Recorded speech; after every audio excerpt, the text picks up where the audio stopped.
Princess Elly by Sylvester Sko Fourroux. Chapter 1. A Mother's Love.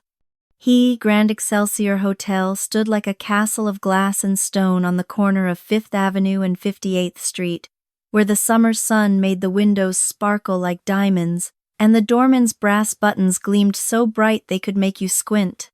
Yellow taxicabs honked and swerved through traffic like a river of sunshine, and people rushed past on the sidewalks, business people in sharp suits, tourists with cameras swinging from their necks, ladies in clicking heels, carrying shopping bags from stores with fancy names Elly couldn't quite pronounce.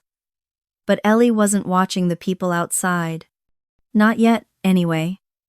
She sat cross-legged on the plush burgundy carpet near the enormous picture window in the hotel lobby, her pale brown dress pooling around her like a deflated parachute.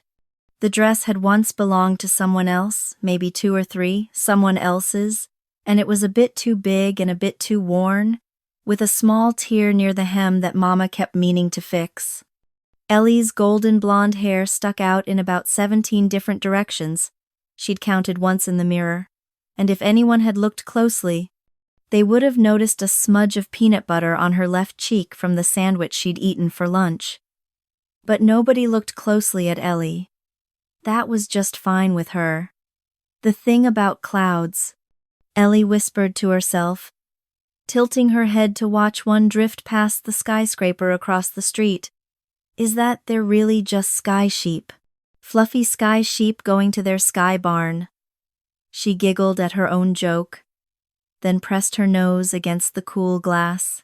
And that one looks like a dragon. Or maybe a really lumpy horse. Elly Marie Rodriguez. Elly jumped, spinning around to see her mother emerging from the elevator, pushing a cart loaded with fresh towels and tiny bottles of shampoo.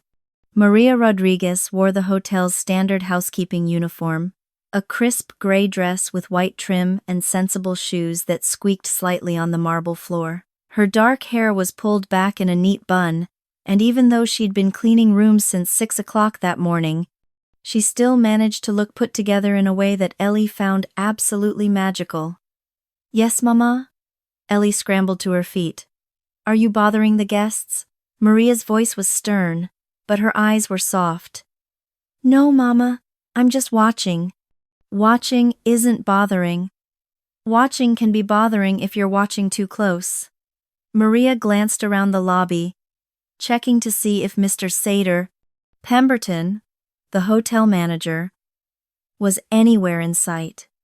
He had very particular ideas about employees' children spending time in the hotel, and those ideas generally involved the words "absolutely not" and "against policy." But Maria had no one to watch Elly during the summer, and the alternative was leaving her alone in their tiny apartment 6 blocks away, which was absolutely out of the question. "I'm being invisible," Elly assured her. "Like a ghost. Or a ninja. A ghost ninja." Maria couldn't help but smile. A ghost ninja with peanut butter on her face? She licked her thumb and wiped Elly's cheek, the way mothers have done since the beginning of time. "Mama!" Elly squirmed away, giggling. "Stay out of trouble. I have 3 more rooms on the 12th floor, then I'll come find you for a snack." "And Elly?" Maria's voice dropped to a whisper. "Stay away from the ballroom today. They're setting up for something big, and there will be important people everywhere." "What kind of something big?" "I don't know. Some kind of event. Just stay clear. Okay? Promise me." "I promise," Elly said, crossing her heart with her finger. Maria kissed the top of her daughter's messy head and wheeled her cart toward the service elevator, leaving Elly alone again in her favorite spot by the window. The lobby of the Grand Excelsior was the fanciest place Elly had ever seen, and she'd been coming here almost every day for 2 whole years. The ceiling stretched up so high it made her dizzy to look at it, all painted with clouds and angels and golden stars. Crystal chandeliers hung down like frozen waterfalls, tinkling softly whenever someone walked past too quickly. The floor was made of marble so shiny you could see your reflection in it, all wavy and ghost-like. And the furniture. Deep leather chairs, the color of chocolate, velvet sofas in burgundy and gold, little tables with actual fresh flowers in actual crystal vases. Elly had named all the furniture, of course. The big leather chair near the fireplace was King Theodore. The velvet sofa by the concierge desk was Lady Penelope. The ottoman with the tassels was Sir Reginald the Brave. "Good afternoon, Sir Reginald," Elly whispered as she passed him on her way back to the window. "You're looking very tassel-y today." She settled back into her spot, tucking her legs underneath her, and watched the revolving door spin and spin and spin. A businessman rushed in, barking into his cell phone. An elderly couple shuffled through, the man holding the woman's elbow gently, a family with 3 kids who immediately started running toward the elevator until their father called them back with a sharp "hey." And then Elly sat up straighter, her eyes going wide. A girl about her age stepped through the revolving door, and she looked like she'd walked straight out of a fairy tale. She wore a dress the color of the sky on the clearest summer day, pale blue with layers and layers of tulle that floated around her like a cloud.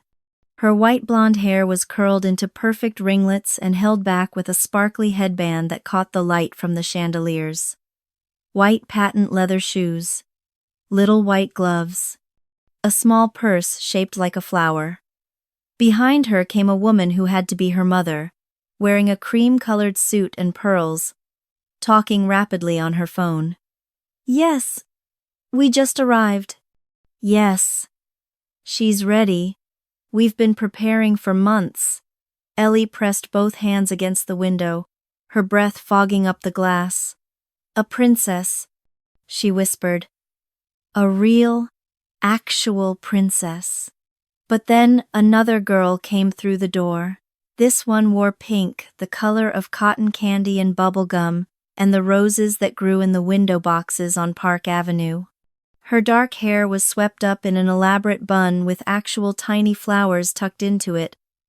And then another girl, in yellow, with a sash that said something Elly couldn't quite read from this distance. And another, in white with silver sparkles. And another, and another, and another. "What in the world?" Elly breathed.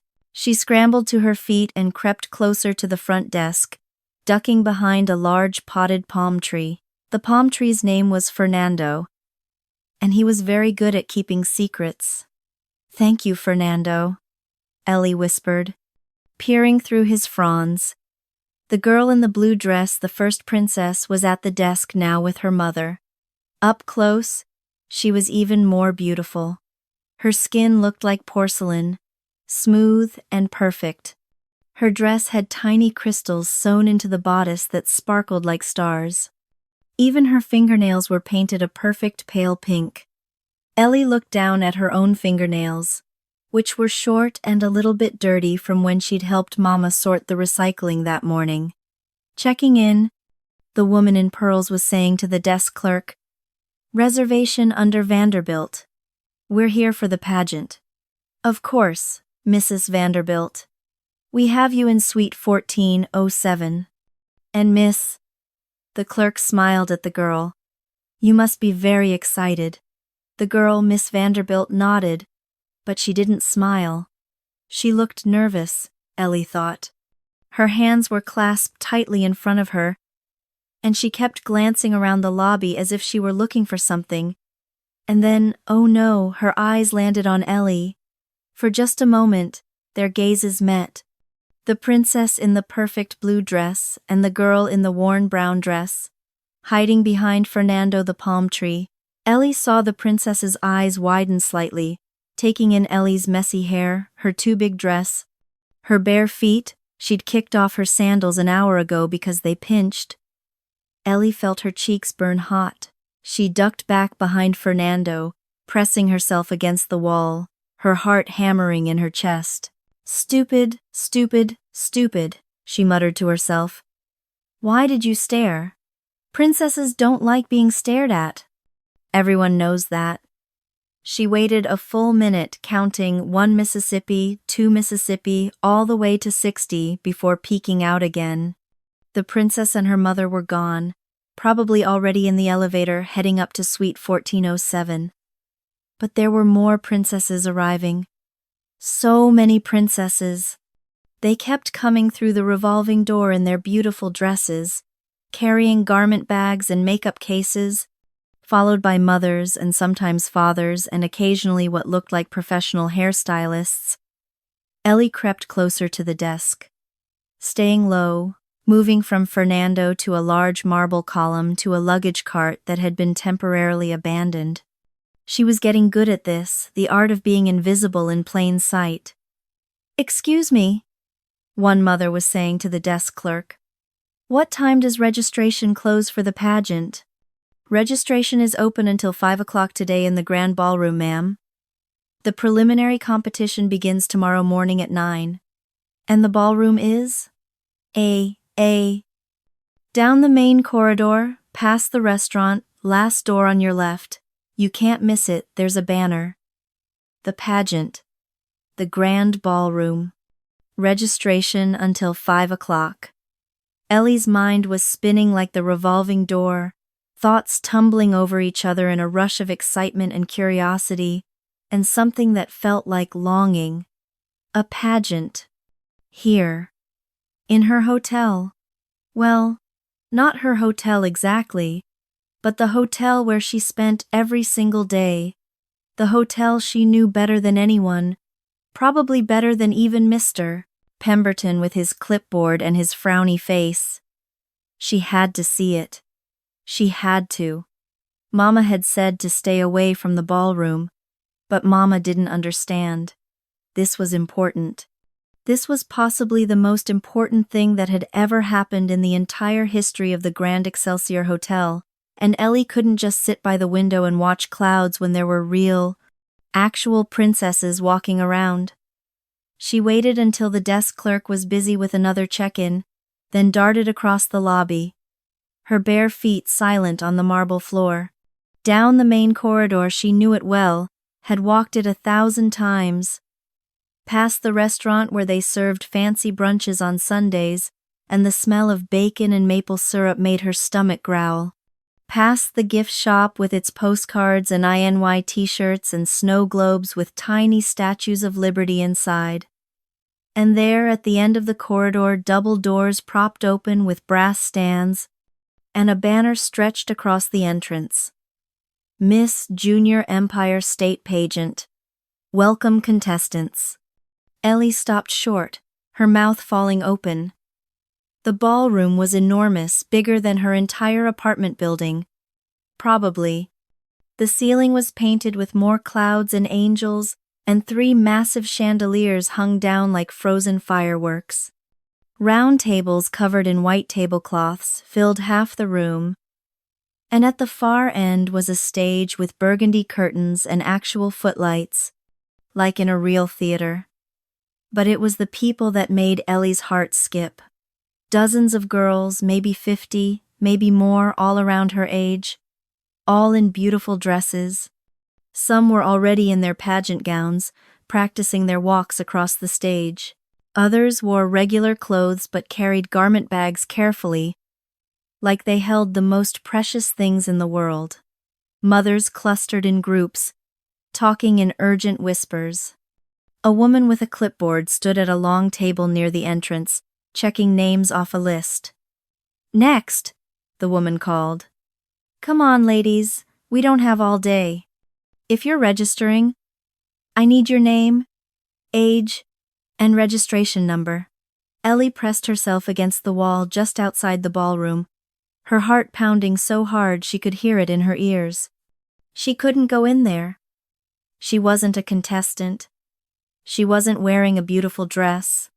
She didn't have a mother in pearls or a registration number or anything that would make her belong in that room. But she wanted to see more. She needed to see more. And then she remembered. The secret place. Her hiding spot. Elly had discovered it 3 months ago, purely by accident. She'd been playing hide and seek with herself. which was harder than it sounded. You had to really commit to forgetting where you decided to hide, and had ducked into a housekeeping closet on the first decided floor. Behind the mops and buckets and industrial-sized bottles of cleaning solution, she'd found a small door more like a panel. Really, that wasn't quite flush with the wall. Being Elly, she'd opened it. Behind the panel was a narrow space between the walls, part of the hotel's old infrastructure. Pipes ran along one side, and electrical conduits along the other. And there was just barely enough room for a small girl to squeeze through if she didn't mind getting a little dusty. The space ran along the back of the ballroom, and there were ventilation grates every few feet that looked down into the room below. It was perfect. Elly ran back down the corridor, her feet slapping softly against the marble. She knew exactly where the housekeeping closet was, third door on the right, just past the men's restroom. She glanced around to make sure no one was watching, then slipped inside.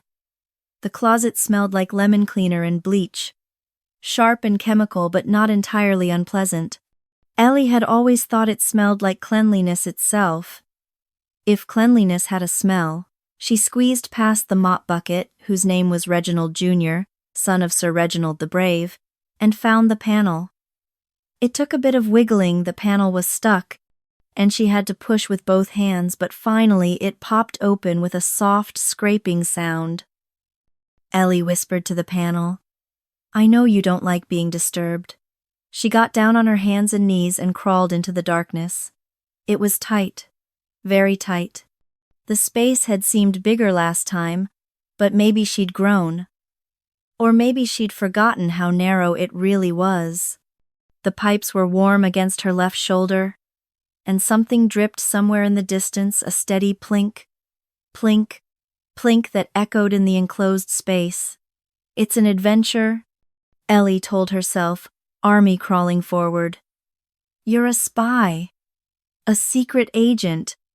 Agent Elly, on a mission to discover the truth about the mysterious princesses. Her dress caught on something, a nail or a rough edge of metal, and she heard a small ripping sound. Oops! She kept going, pulling herself forward with her elbows. It was dark, but thin lines of light came through the ventilation grates ahead, and she could hear voices now, echoing through the metal ducts. Absolutely must win this year. Do you understand?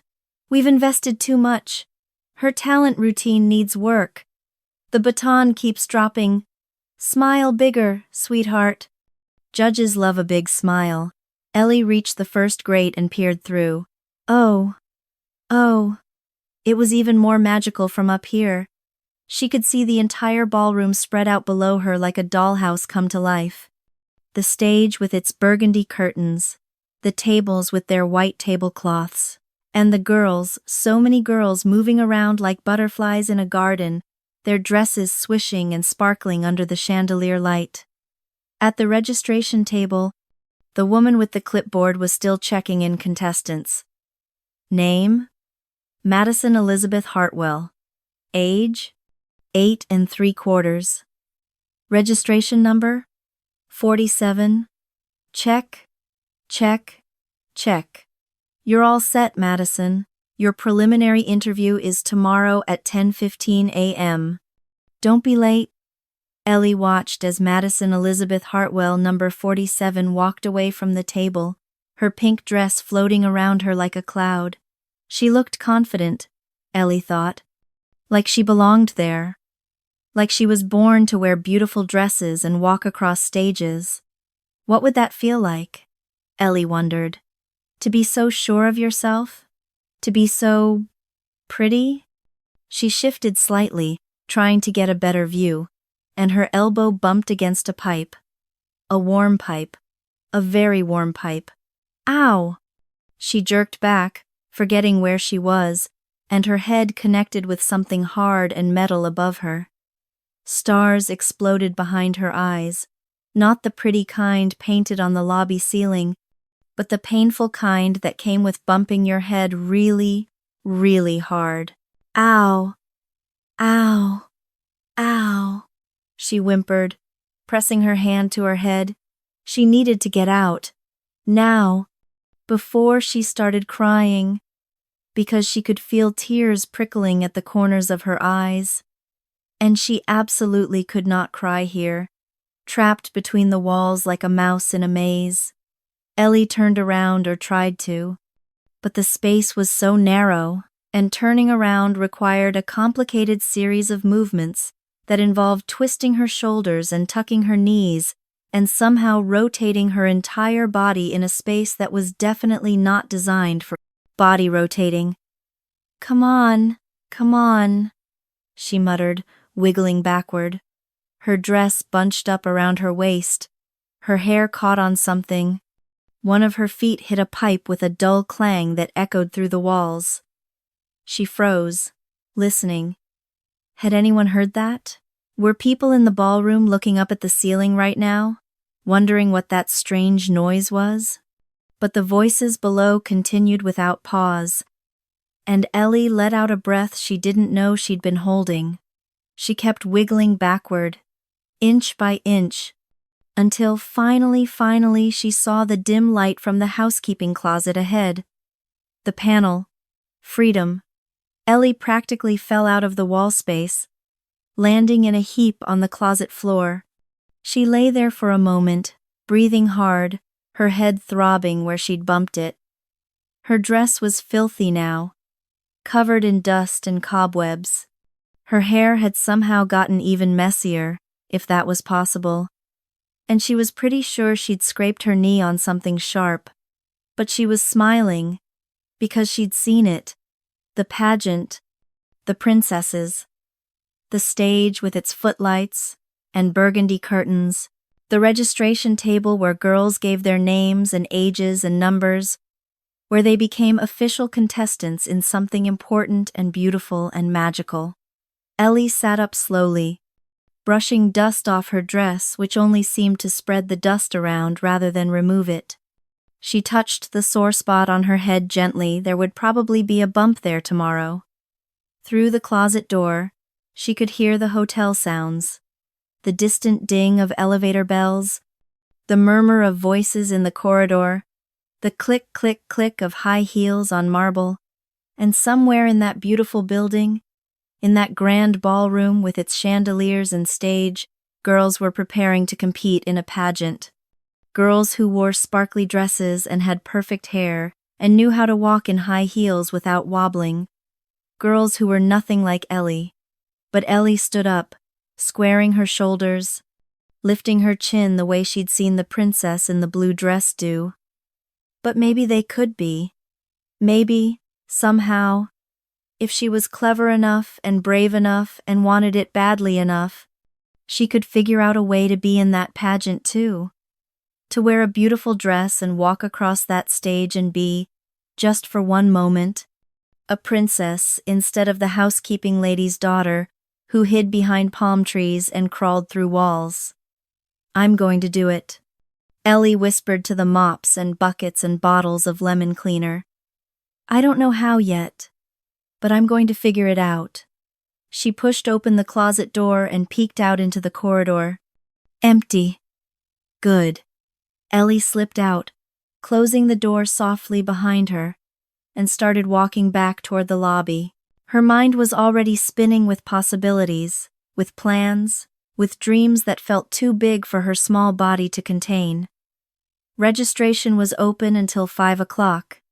The preliminary competition started tomorrow at 9. That meant she counted on her fingers, less than 24 hours to figure out how a girl with messy hair and a worn brown dress and no registration number could become a contestant in the Miss Junior Empire State Pageant. It was impossible, probably, but Elly had never let impossible stop her before. She thought about the cloud she'd seen earlier, the one that looked like a dragon or a lumpy horse. From down on the ground, it had just looked like a cloud. But if you looked at it the right way, if you used your imagination and believed hard enough, it could be anything. Maybe she was like that cloud. Maybe everyone just saw a girl in a worn dress with messy hair, But if she looked at herself the right way, if she used her imagination and believed hard enough, I can be a princess, Elly said softly, testing the words out loud.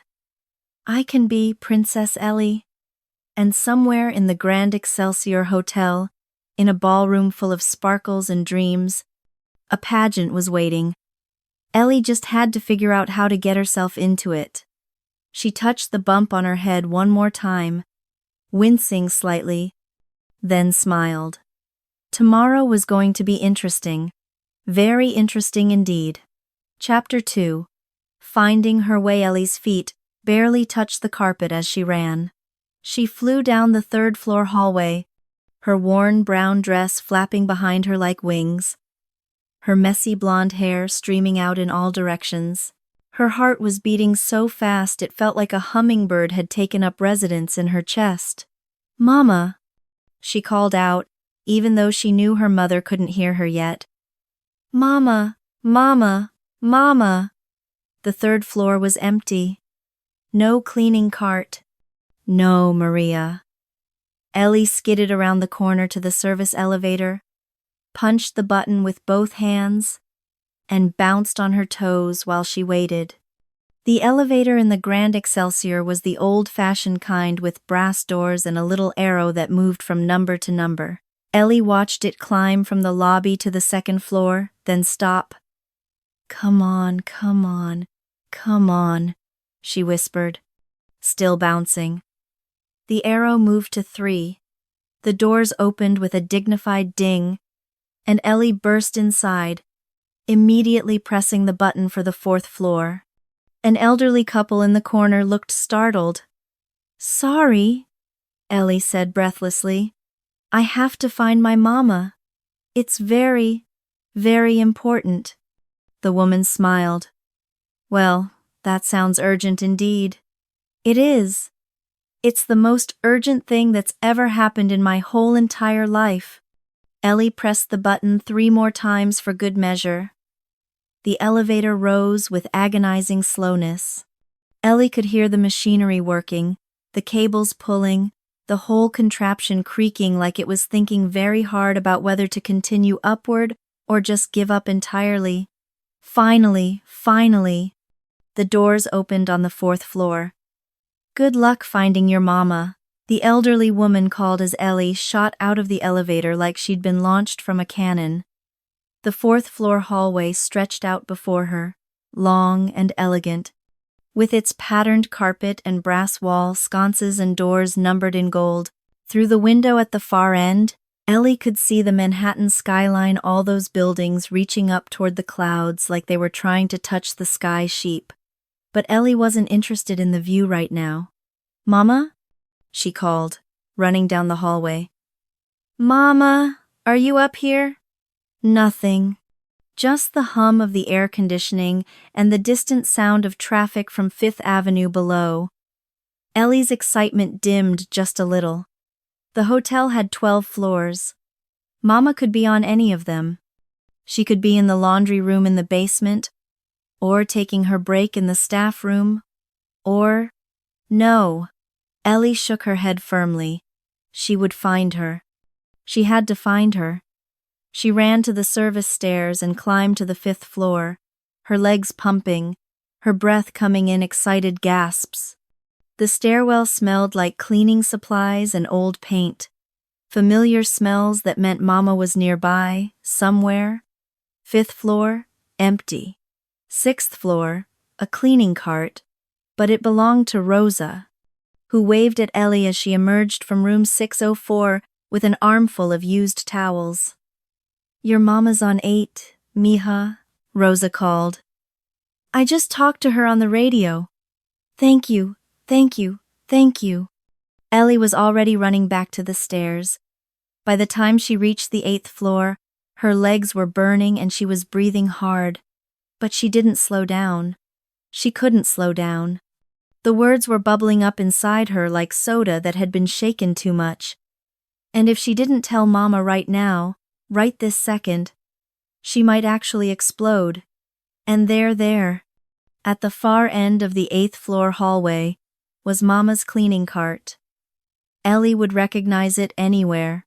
It was the one with the squeaky left wheel and the faded hotel logo on the side, and the little crack in the plastic bin where Mama kept the miniature shampoo bottles. Mama had tied a small blue ribbon to the handle so she could always spot it, even from far away. "Mama!" The door to room 816 opened, and Maria stepped out. Her arms full of white towels and washcloths. She was wearing her gray cleaning uniform with her name tag pinned to the front, and her dark hair was pulled back in a practical ponytail. She looked tired. Mama always looked tired by this time of day, but when she heard Elly's voice, her whole face lit up. "Elly?" "What?" Elly ran. She ran like she was racing the wind itself, her feet pounding on the carpet, her arms pumping, her whole body aimed at her mother like a missile of pure excitement. At the last second, she tried to stop, but her worn sneakers had no traction on the plush hotel carpet. She slid the last few feet, her arms windmilling, and would have crashed right into Mama's legs if Maria hadn't dropped the towels and caught her. "Whoa, whoa, whoa!" Maria laughed, steadying Elly with both hands on her shoulders. "Slow down, my little roadrunner. What's gotten into you?" "Mama!" Elly grabbed her mother's hands, squeezing tight. "Mama, I have to tell you something. It's the most important thing ever." Maria's smile faded just a little, replaced by concern. She knelt down on one knee, right there in the hallway, and cupped Elly's face in her hands. Her palms were rough from years of cleaning work, but to Elly they were the softest, safest things in the world. "Are you hurt?" Maria asked, her eyes scanning Elly's face. "Did something happen? Are you okay?" "I'm okay. I'm better than okay." Elly could barely get the words out fast enough. "Mama, I want to be a princess." Maria blinked. "You, what? A princess?" "I want to be a princess." Elly bounced on her toes, unable to stand still. "There's a pageant, Mama. Right here in the hotel. In the ballroom. I saw them." "Elly, sweetheart, slow down." Maria's hands moved from Elly's face to her shoulders, holding her gently but firmly. "Take a breath and tell me what you're talking about." Elly took a breath. It didn't help much. The words still came tumbling out in a rush. "There are girls, Mama. Beautiful girls. They came in cars and taxis, and they all have pretty dresses, and their hair is all done up, and they look like princesses, real princesses, like from the fairy tales you read me." Maria's expression softened. "Oh, honey, you saw the pageant contestants?" "Yes, yes." Elly nodded so hard her whole body moved. "And I went to the ballroom. I know I'm not supposed to, but I was very careful and I didn't touch anything, and I saw them practicing. There was this one girl, her name is Bailey, and she was on the stage and she walked like this." Elly demonstrated, taking exaggerated steps with her chin held high, swaying back and forth. "And she was so graceful. Mama, like a swan, or a ballerina. And her dress was white and sparkly, and it moved when she walked, and it was the most beautiful thing I've ever seen." Maria sat back on her heels, still holding Elly's hands. A small smile played at the corners of her mouth, but there was something sad in her eyes too, something that made Elly's excitement falter just a little.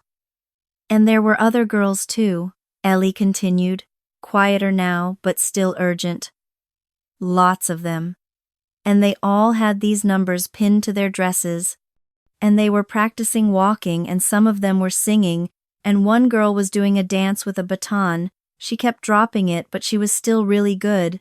And Mama, they all looked like they came from a fairy tale, like Cinderella or Sleeping Beauty or Elly." Maria's voice was gentle but firm. "Sweetheart, those pageants cost money." "I know." Elly squeezed her mother's hands tighter. "But Mama, I could be in it. I could be a princess too. I know I could. I'd work really hard and practice walking, and I'd smile really big, and Elly." Maria pulled her daughter closer, wrapping her arms around her. My sweet girl. My sweet, sweet girl. Elly felt her mother's chest rise and fall with a deep breath. When Maria pulled back, there were tears gathering in the corners of her eyes. That's when Elly's excitement finally, truly faltered. Mama, she said in a small voice. Why are you crying? Maria wiped at her eyes quickly, trying to smile. I'm not crying, Mija. I got some dust in my eyes from the cleaning. Mama. Elly knew that wasn't true. She might only be 5 years old, but she knew when her mother was sad. Maria took both of Elly's hands in hers and looked directly into her daughter's eyes. When she spoke, her voice was thick with emotion. Elly, I would love for you to be in that pageant. You would be the most beautiful princess there, the most beautiful princess in the whole world. Elly's heart soared for just a moment. But you can't be in it right now. And then crashed back down to earth. Elly stared at her mother. The hallway suddenly felt very quiet.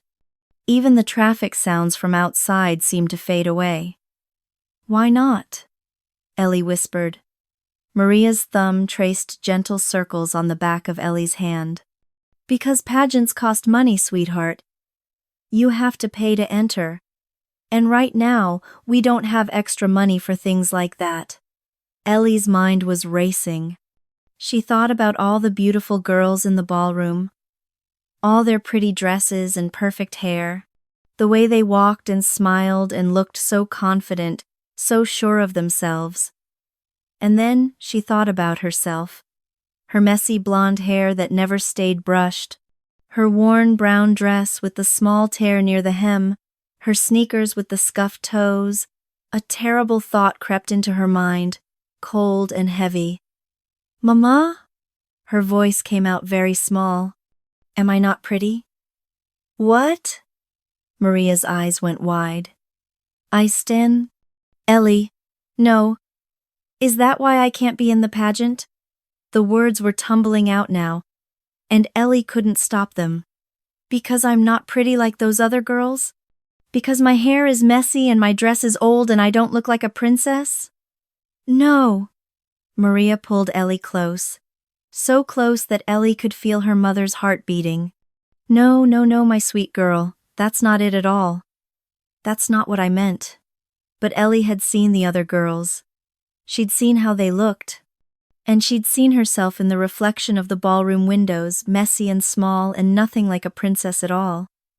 Maria pulled back and cupped Elly's face in both hands, making sure Elly was looking right at her. Listen to me, Elly. Listen very carefully. Maria's voice was fierce now, intense. You are beautiful. You are so, so beautiful. You are my princess. My perfect, wonderful, beautiful princess. A tear slipped down Maria's cheek, and this time she didn't wipe it away. I didn't mean you're not pretty enough for the pageant. I meant that pageants cost money to enter. You have to pay a registration fee, and right now, Mama doesn't have that money. We have money for rent and food and your clothes and the things we need, but not for extra things. Not right now. Elly looked into her mother's eyes and saw the truth there, saw the exhaustion from working long hours, saw the worry that Mama tried to hide, saw the love that was bigger than anything else. And suddenly, Elly understood. It wasn't about being pretty or not pretty. It wasn't about being good enough or not good enough. It was about money. About the kind of practical grown-up problems that Elly didn't usually have to think about. Elly reached up with one small hand and gently wiped the tear from her mother's cheek. I understand. Mama, she said softly. Maria let out a shaky breath and pulled Elly into another hug, this one longer and tighter. You are my princess, Maria whispered into Elly's hair. You don't need a pageant to be a princess. You already are one, the best princess in the whole world. Elly hugged her mother back, breathing in the familiar smell of cleaning supplies and the lavender lotion Mama used on her hands. Outside the window, the city hummed and buzzed with life. Somewhere far below, yellow cabs honked their horns. Somewhere above, the sky sheep drifted across the blue, and somewhere in the Grand Excelsior Hotel, in a ballroom full of sparkles and dreams, girls were practicing to be princesses. But right here, in this hallway, Elly already had everything she needed. She had Mama. After a long moment, Maria pulled back and smiled, wiping her eyes one more time. "Okay, my little one," she said, her voice steadier now. "Mama has to get back to work. I still have 4 more rooms to clean before my shift ends. Can you go play for a while? Stay out of trouble?" Elly nodded. "Okay, Mama." Maria stood up, her knees cracking slightly. She always said that happened when you spent too much time kneeling on hard floors. She picked up the towels she'd dropped and placed them in her cleaning cart. "And Elly?" Maria turned back, one hand on the cart handle. "Stay away from the ballroom, okay? I don't want you getting in the way of the pageant people. They're very busy, and they might not want a little girl watching them." "Okay, Mama," Elly said again. Maria smiled, blew her a kiss, and pushed her squeaky cart toward the next room. Elly stood in the hallway for a long moment, watching her mother work.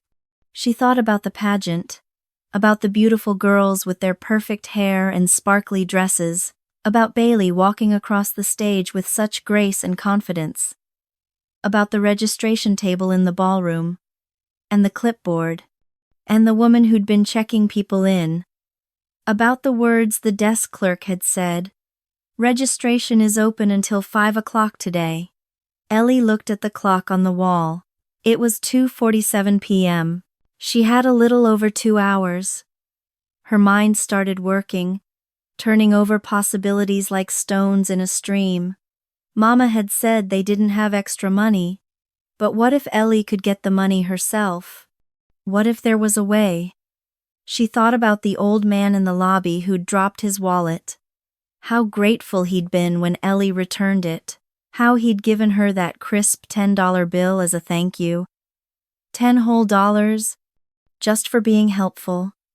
Elly's eyes went wide as an idea began to form. She looked down the hallway where Mama had disappeared into room 823. She could hear the vacuum cleaner starting up. That familiar whirring sound that meant Mama would be busy for at least the next 20 minutes. Elly looked at the clock again. 2:48 p.m.? She looked toward the service stairs that would take her down to the lobby, and then, very quietly, she whispered to herself, "I'm going to be in that pageant, Mama. I'm going to find a way. You'll see." She touched the spot on her cheek where Mama had wiped away her tear. "I'm going to make you proud." And with that, Elly turned and ran toward the stairs, her mind already racing with plans, her heart full of determination. She was going to be a princess. She just had to figure out how. Chapter 3. Paying her way, the lobby of the Grand Excelsior was even busier than usual when Elly emerged from the service stairs. She smoothed down her pale brown dress, the one with the small tear near the hem that Mama kept meaning to fix, and tried to make herself look presentable. There was still a faint smudge of peanut butter on the collar from lunch, but Elly didn't notice. She was too busy thinking. The grandfather clock near the concierge desk showed 2:52 p.m. Registration closed at 5 o'clock. That gave her just over 2 hours to figure out how to get the money for the pageant entry fee. Elly made her way to her favorite chair, the big burgundy one near the revolving doors where she could watch everything. She climbed up into it, her legs dangling well above the floor, and settled in to observe. Outside, Fifth Avenue was alive with movement. Yellow taxis honked and jockeyed for position. A hot dog vendor's cart sent up wisps of steam. Tourists with cameras walked past, craning their necks to look up at the skyscrapers. A street performer was playing saxophone somewhere nearby, the music drifting in every time the doors revolved. But Elly's attention was focused on the hotel entrance. She watched as a taxi pulled up, and a businessman in a dark suit stepped out, talking rapidly on his phone. The doorman James, who always had peppermints in his pocket, opened the door with a flourish. "Good afternoon, sir. Welcome to the Grand Excelsior." The businessman barely nodded, still talking on his phone as he strode past. Another taxi. This time an elderly couple, moving slowly. James helped the woman out while the driver retrieved their luggage from the trunk. Elly leaned forward in her chair, watching intently. A family with 3 children. A woman with a tiny dog in a designer carrier. 2 men in business suits. Laughing about something. People. All coming and going. All needing help with their bags. Elly's mind was working. Remembering that $10 bill? Thinking about possibilities. She was so deep in thought that she almost didn't notice when an older gentleman in a tweed jacket walked past her chair. He was fumbling in his pockets, muttering to himself, "Now, where did I put that room key? I just had it a moment ago." He pulled out a handkerchief from his back pocket to wipe his nose, and as he did, something dark fell from his jacket and landed on the marble floor with a soft thump. Elly's eyes went wide. A wallet.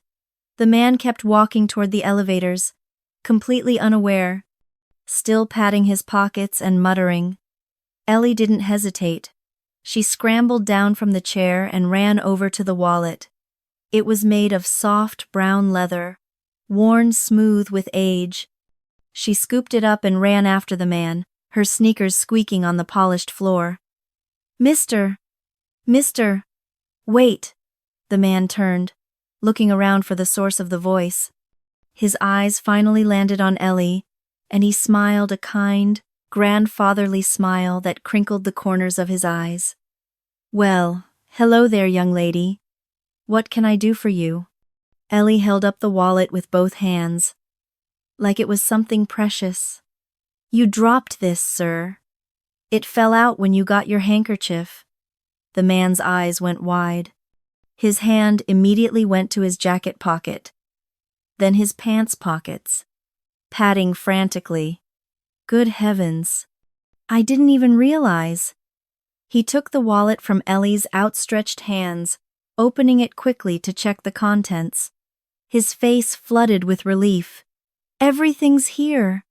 My credit cards, my cash, my pictures of my grandchildren." He looked down at Elly with genuine warmth. "You're quite the honest young lady, aren't you?" Elly felt her cheeks grow warm. "Mama says we should always return things that don't belong to us. She says that's what good people do." "Your mama is absolutely right." The man opened his wallet and pulled out a crisp $10 bill. "Here, this is for being such a good, honest girl." Elly's eyes went wide as saucers. "Really? For me? Really and truly?" He pressed the bill into her hand and patted her head. "You keep being good, you hear? The world needs more people like you."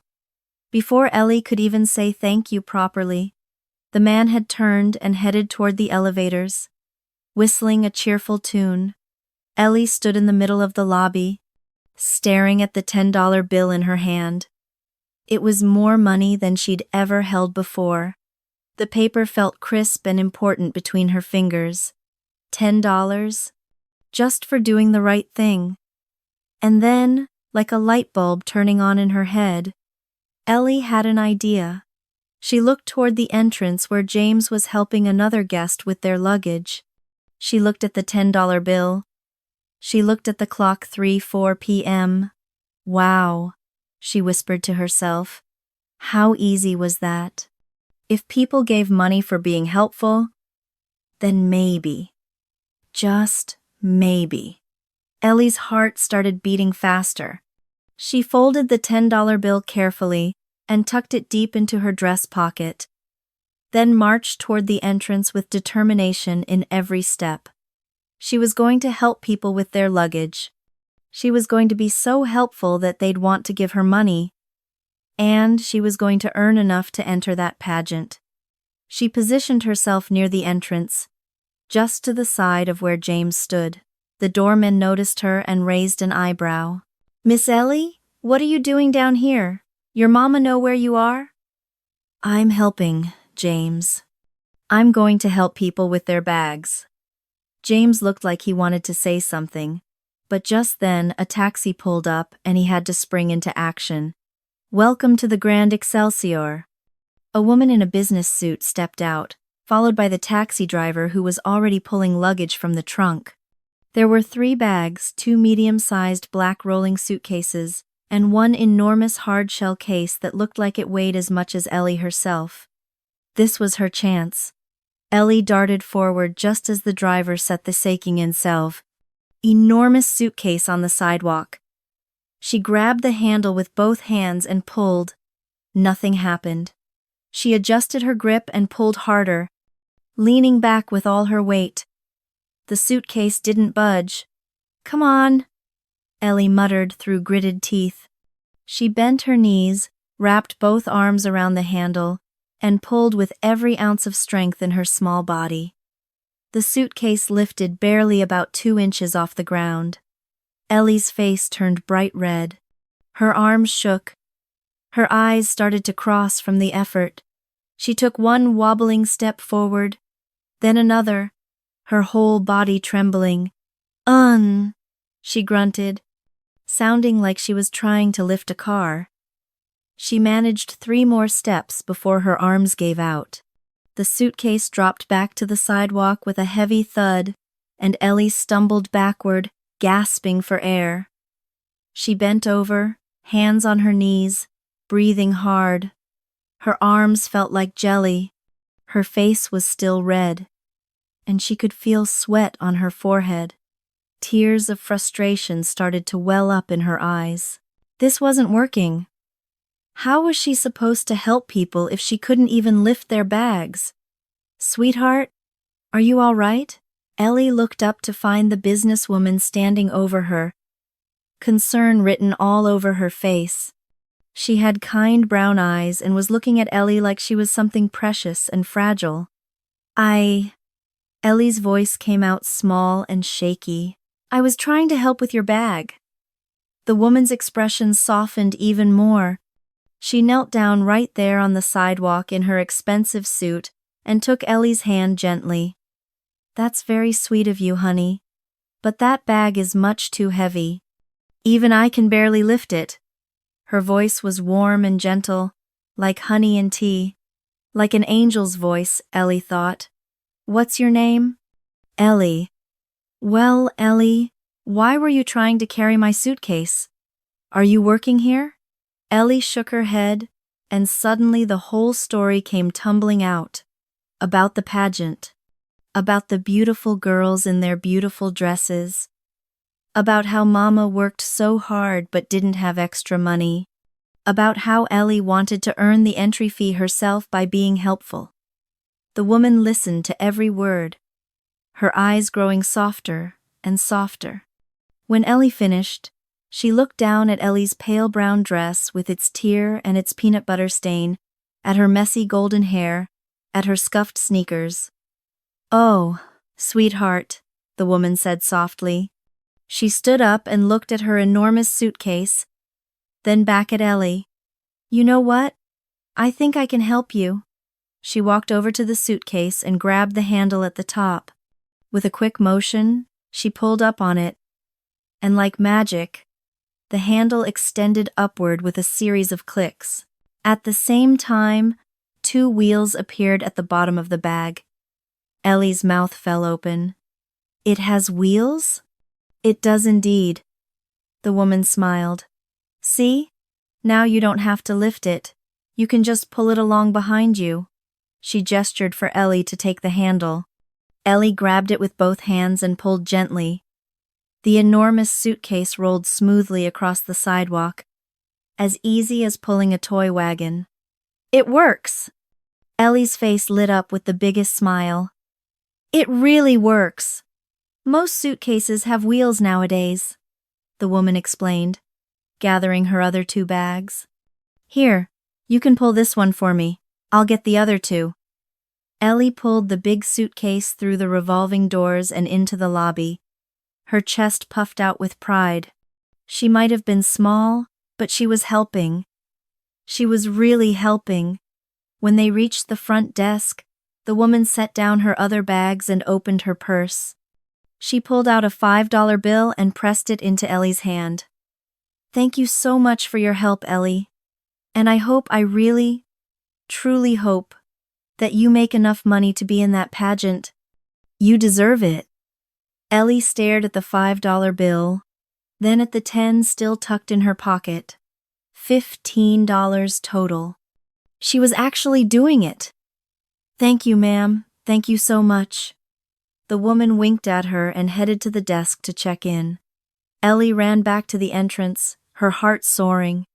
She could do this. She really could. For the next 2 hours, Elly worked harder than she'd ever worked in her life. A young couple arrived with matching blue suitcases. Elly helped pull them both to the desk.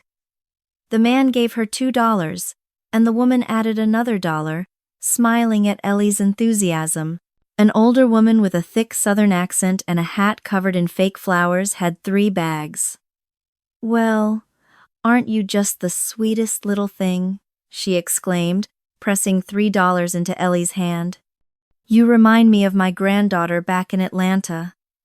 A businessman barely looked at Elly as she pulled his bag, just tossed a crumpled dollar bill in her direction and kept talking on his phone. Elly picked it up anyway, smoothing it out carefully. A family with 2 teenagers arrived, all of them looking tired and grumpy. We don't need help, the father said shortly. But the mother saw Elly's disappointed face and slipped her $2 anyway. For trying, sweetheart. A woman with a tiny dog in a rhinestone-studded carrier let Elly pull her hot pink suitcase. The dog yapped the entire way to the desk. Hush! Precious! The woman scolded, then gave Elly $5. You're much better behaved than my precious dear. An elderly man with a cane moved slowly, and Elly matched his pace, pulling his worn brown suitcase gently. He gave her 50 cents, 2 quarters, and apologized. It's all the change I have, little one. But you've got a good heart. Elly told him it was perfect and meant it. 2 women who looked like sisters arrived together, laughing and talking rapidly in Spanish. When Elly helped with their bags, they both exclaimed over how cute she was and gave her $3 each. A grumpy-looking man in an expensive suit barely acknowledged her, but left a $10 bill on top of his suitcase when he walked away. Elly stared at it in disbelief before snatching it up. Between guests, Elly would run to the bathroom and count her money, her hands shaking with excitement. The bills were getting crumpled from being shoved in her pocket, but she didn't care. $23, $31, $42. James the doorman watched her with amusement, occasionally steering guests her way. Young lady here would be happy to help with your bags, sir. The afternoon sun slanted through the tall windows, casting long shadows across the marble floor. Outside, the Fifth Avenue traffic grew heavier as rush hour approached. The saxophone player had been replaced by someone playing guitar. The hot dog vendor was packing up his cart.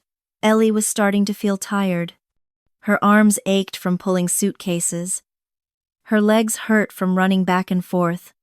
She had a blister forming on her heel from her sneaker rubbing, but every time she touched the growing wad of bills in her pocket, energy surged through her again.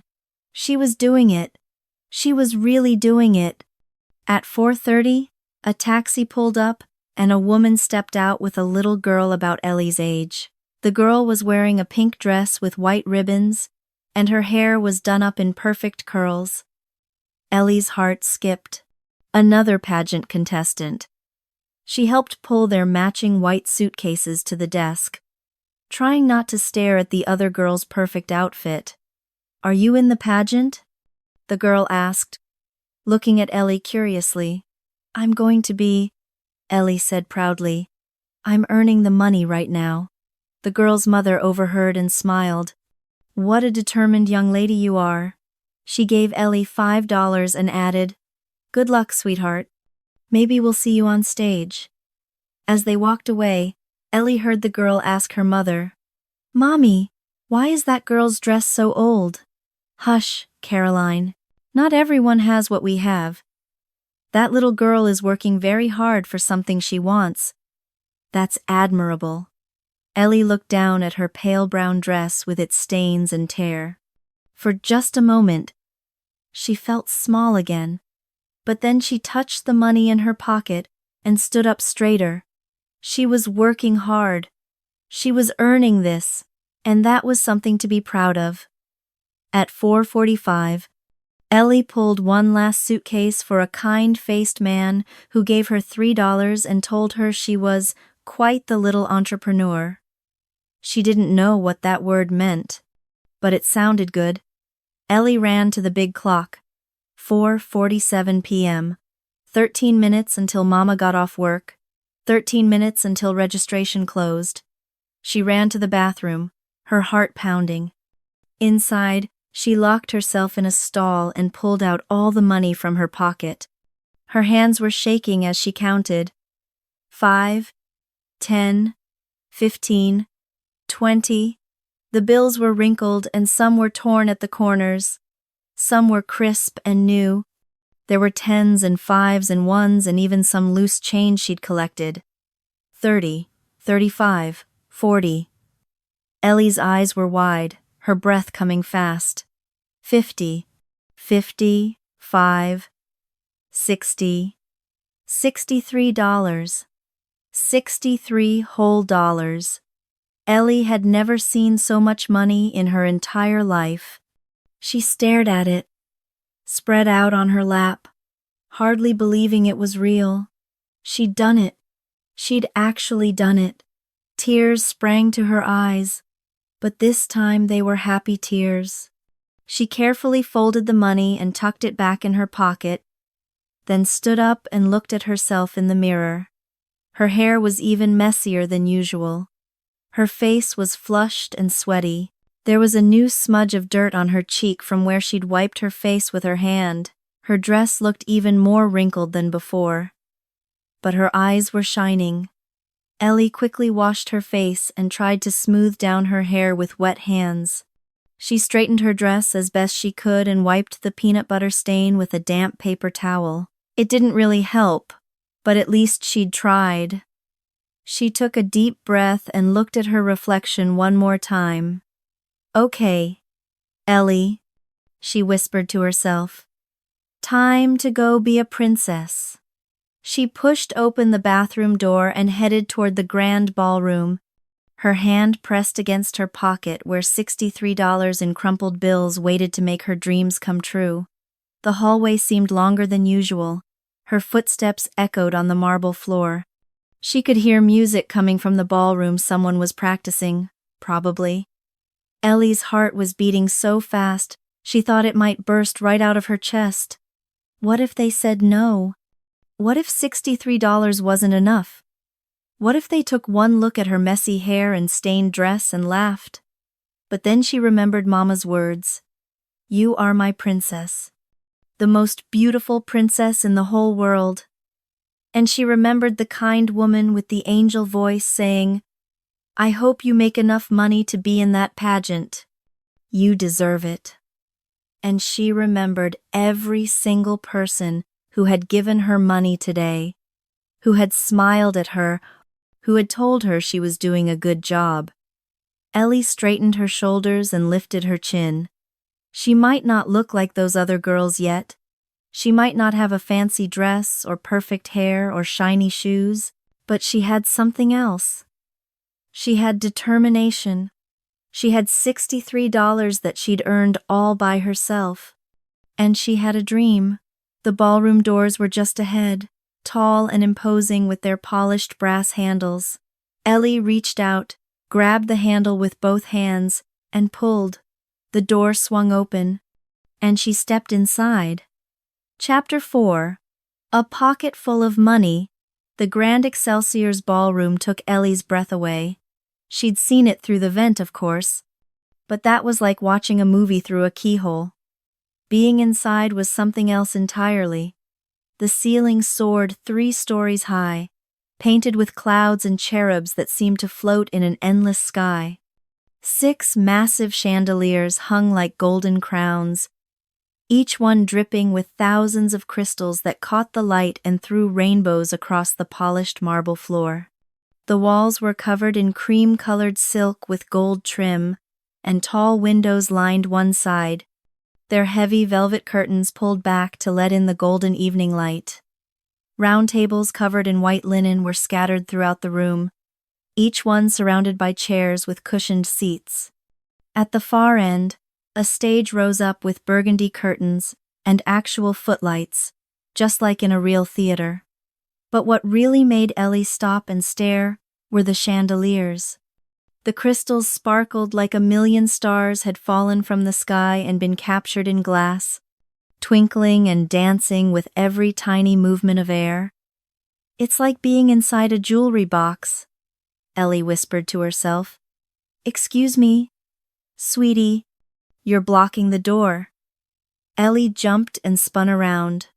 A woman in a purple dress was trying to get past, carrying a garment bag over her shoulder. "Sorry," Elly squeaked, darting to the side. She watched as the woman walked toward the front of the ballroom where 3 ladies sat at a long table covered with papers, clipboards, and what looked like a cash box. Behind them, a banner hung from the stage that read, "Little Miss Manhattan Pageant, Registration." Elly's stomach did a little flip. This was it. This was really it. She started walking toward the table, her sneakers squeaking slightly on the polished floor. With each step, her heart beat a little faster. A large woman in a bright pink suit stood at the table, one hand resting possessively on the shoulder of a girl about Elly's age. The girl wore a white dress with so many ruffles it looked like a wedding cake, and her blonde hair was pulled into a high ponytail with a bow the size of a dinner plate. "And Brianna has been in 17 pageants," the woman was saying in a loud, proud voice. "She's won Supreme Queen 4 times, and she's the current title holder for Little Miss Tri-State Area." "That's wonderful," one of the ladies at the table said, though her smile looked a bit tired. "The registration fee is $75, and that includes 75? The woman in pink pulled out a wallet that matched her suit. "Last year it was 60. "Yes, ma'am, but this year we've added a photo shoot package and—" "Fine, fine." The woman counted out bills and slapped them on the table. "Brianna needs to be contestant number 1. She's always number 1. I'm afraid we assign numbers in the order of registration, and we've already had 22.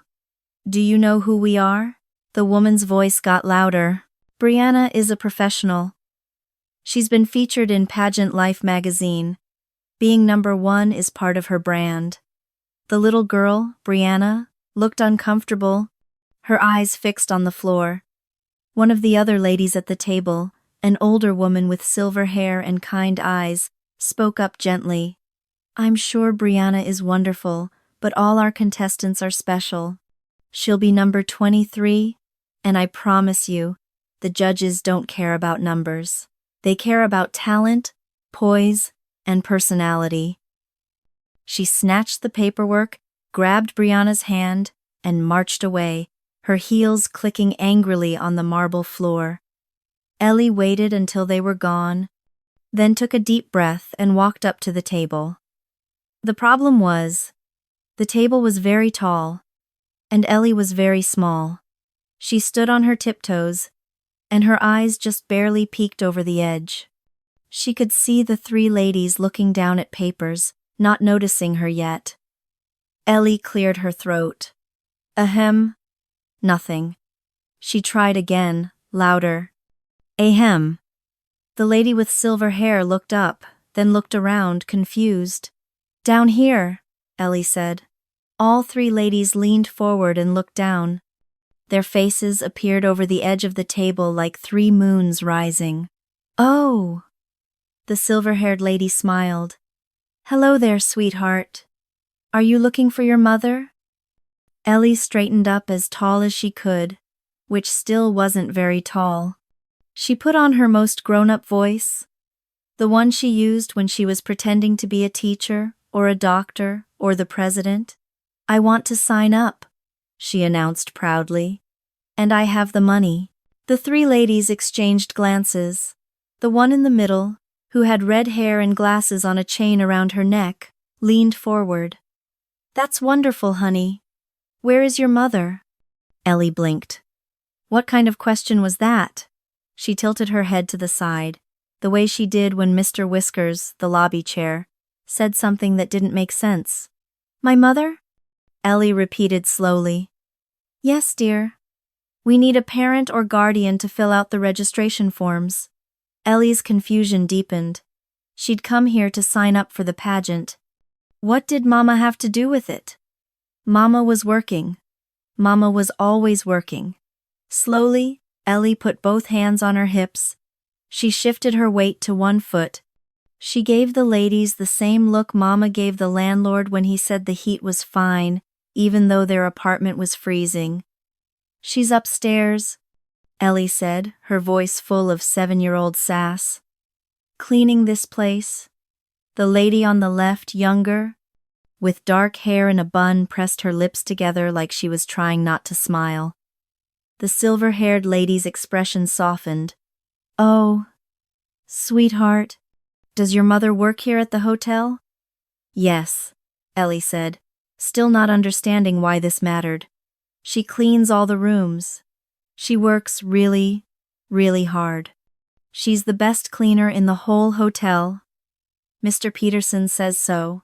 The three ladies looked at each other again, and this time something passed between them that Elly couldn't quite read. The red-haired lady in the middle reached under the table and pulled out a form on a clipboard. She leaned way over so she could look Elly in the eyes. What's your name, honey? Elly. She paused. Well, Eleanor. But everyone calls me Elly, except when I'm in trouble, and then Mama calls me Eleanor Maria Rodriguez, and I know I need to stop whatever I'm doing right away.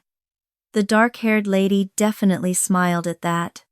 Elly is a beautiful name, the red-haired lady said. She held out the clipboard with the form attached. Here's what we're going to do. You take this form home to your mother tonight and have her fill it out.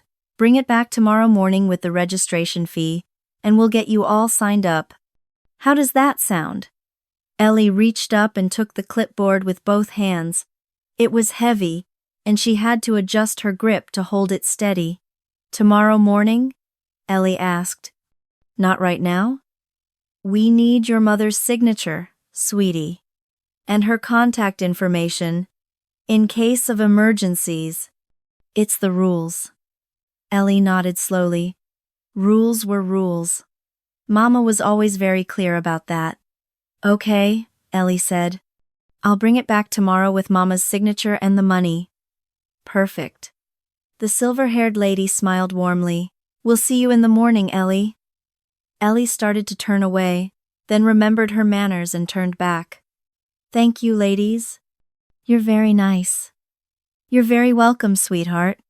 Elly clutched the clipboard to her chest and started walking toward the door. She'd only taken a few steps when she heard the dark-haired lady whisper to the others. Did you see her dress?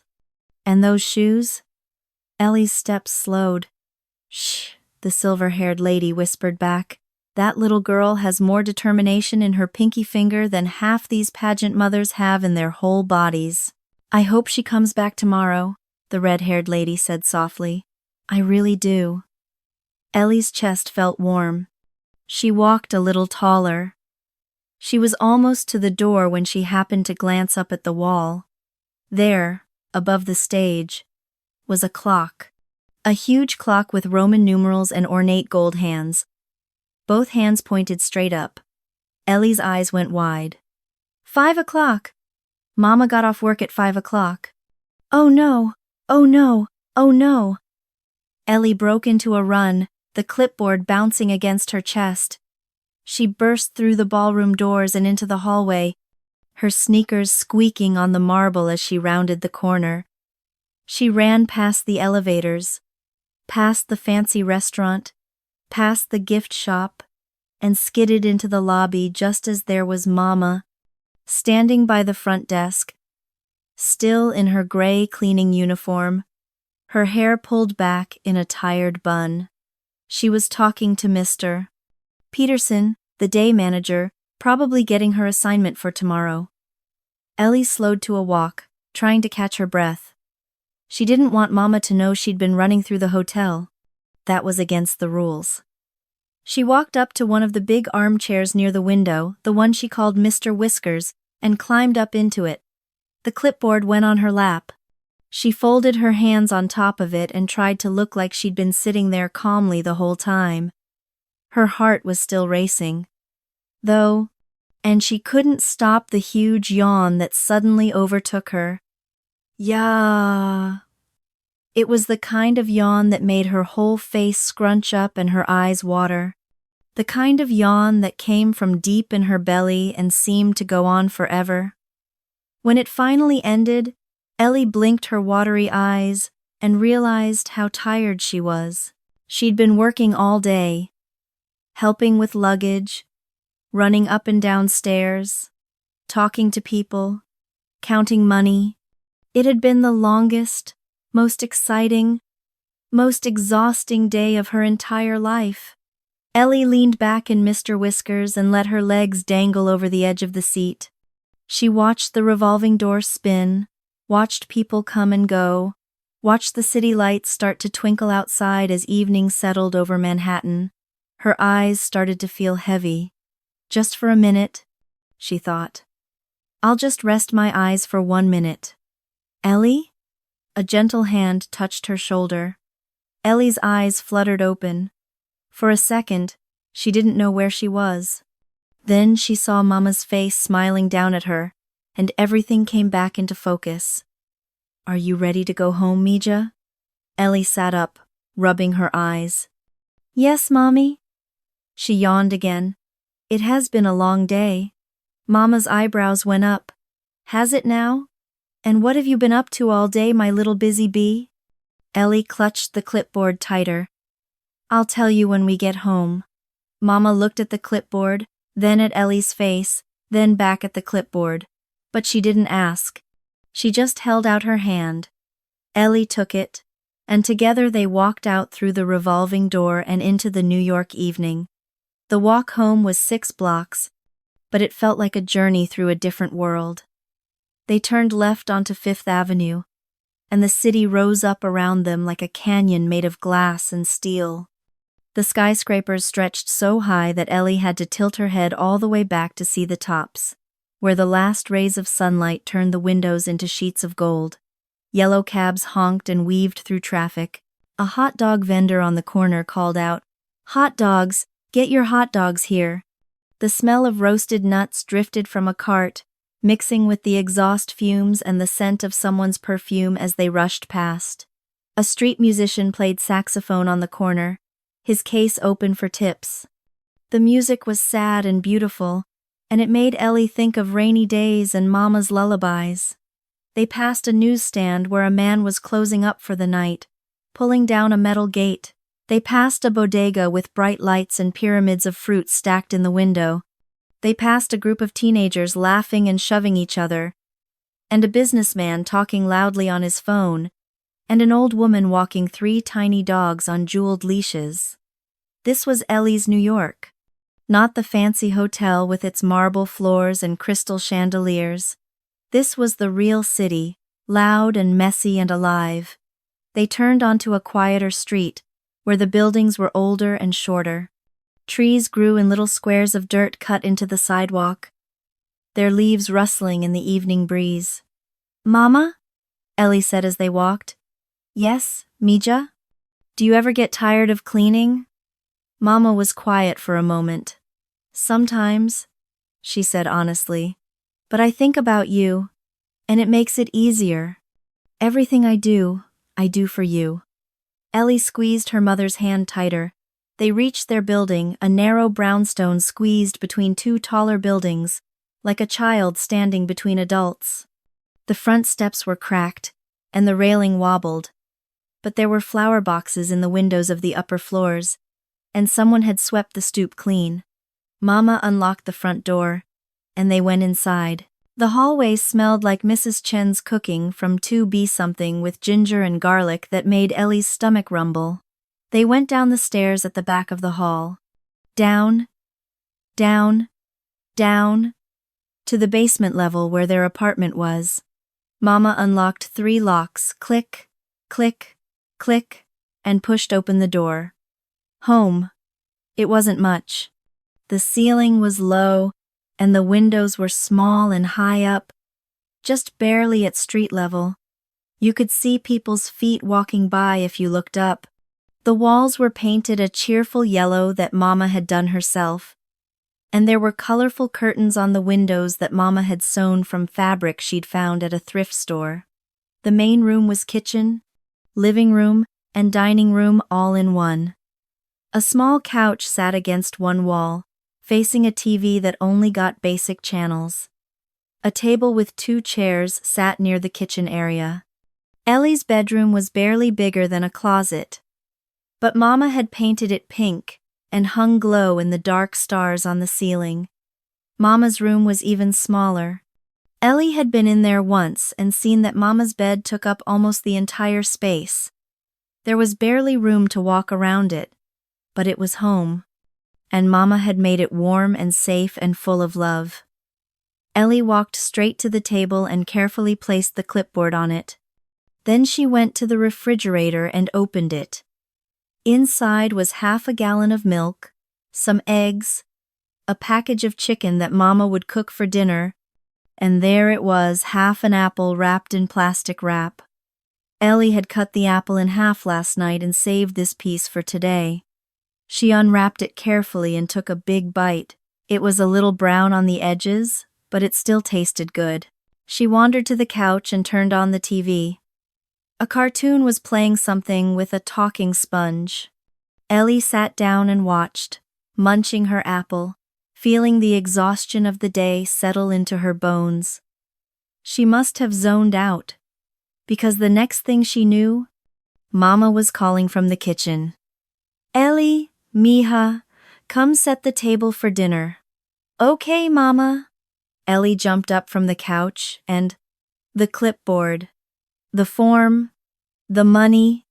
Her eyes went wide. She'd completely forgotten about the money still crumpled up in both her pockets. She ran to the table, grabbed the clipboard, and looked around frantically. Where could she hide it? She didn't want Mama to see it yet. She wanted to tell her the story properly, the way it deserved to be told. Elly shoved the clipboard into her pocket, the left one, which was deeper. The money was in her right pocket, making it bulge. She quickly got plates and forks from the cabinet and set them on the table, trying to look casual. Mama was at the stove, stirring something in a pan that smelled amazing chicken with peppers and onions. Elly's favorite. How was your day, Mija? Mija? Mama asked without turning around. It was good, Elly said, which was possibly the biggest understatement of her entire life.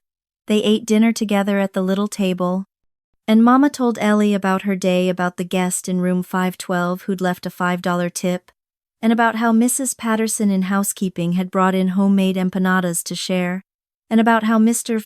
Peterson had said Mama was doing such a good job that she might get a raise next month. Elly listened and nodded and tried to eat normally, but her right pocket felt like it weighed 1,000 pounds. After dinner, they did the dishes together. Mama washed. Elly dried. It was their routine, their special time. You're quiet tonight, Mama observed, handing Elly a wet plate. Just thinking, Elly said. About what? Stuff. Mama smiled. Big stuff or little stuff? Really big stuff. Well, When you're ready to talk about it, I'm ready to listen. Elly dried the last fork and put it in the drawer. Okay, Mama. Mama kissed the top of her head. Go relax. I have some bills to look at. Elly's stomach tightened. Bills. She hated when Mama had to do bills. It always made Mama's face look worried and tired. Mama sat down at the table with a stack of envelopes and a calculator. She put on her reading glasses, the ones with the crack in the left lens that she kept meaning to get fixed but never had time. Elly sat down across from her, watching. Mama opened the first envelope. Electric bill.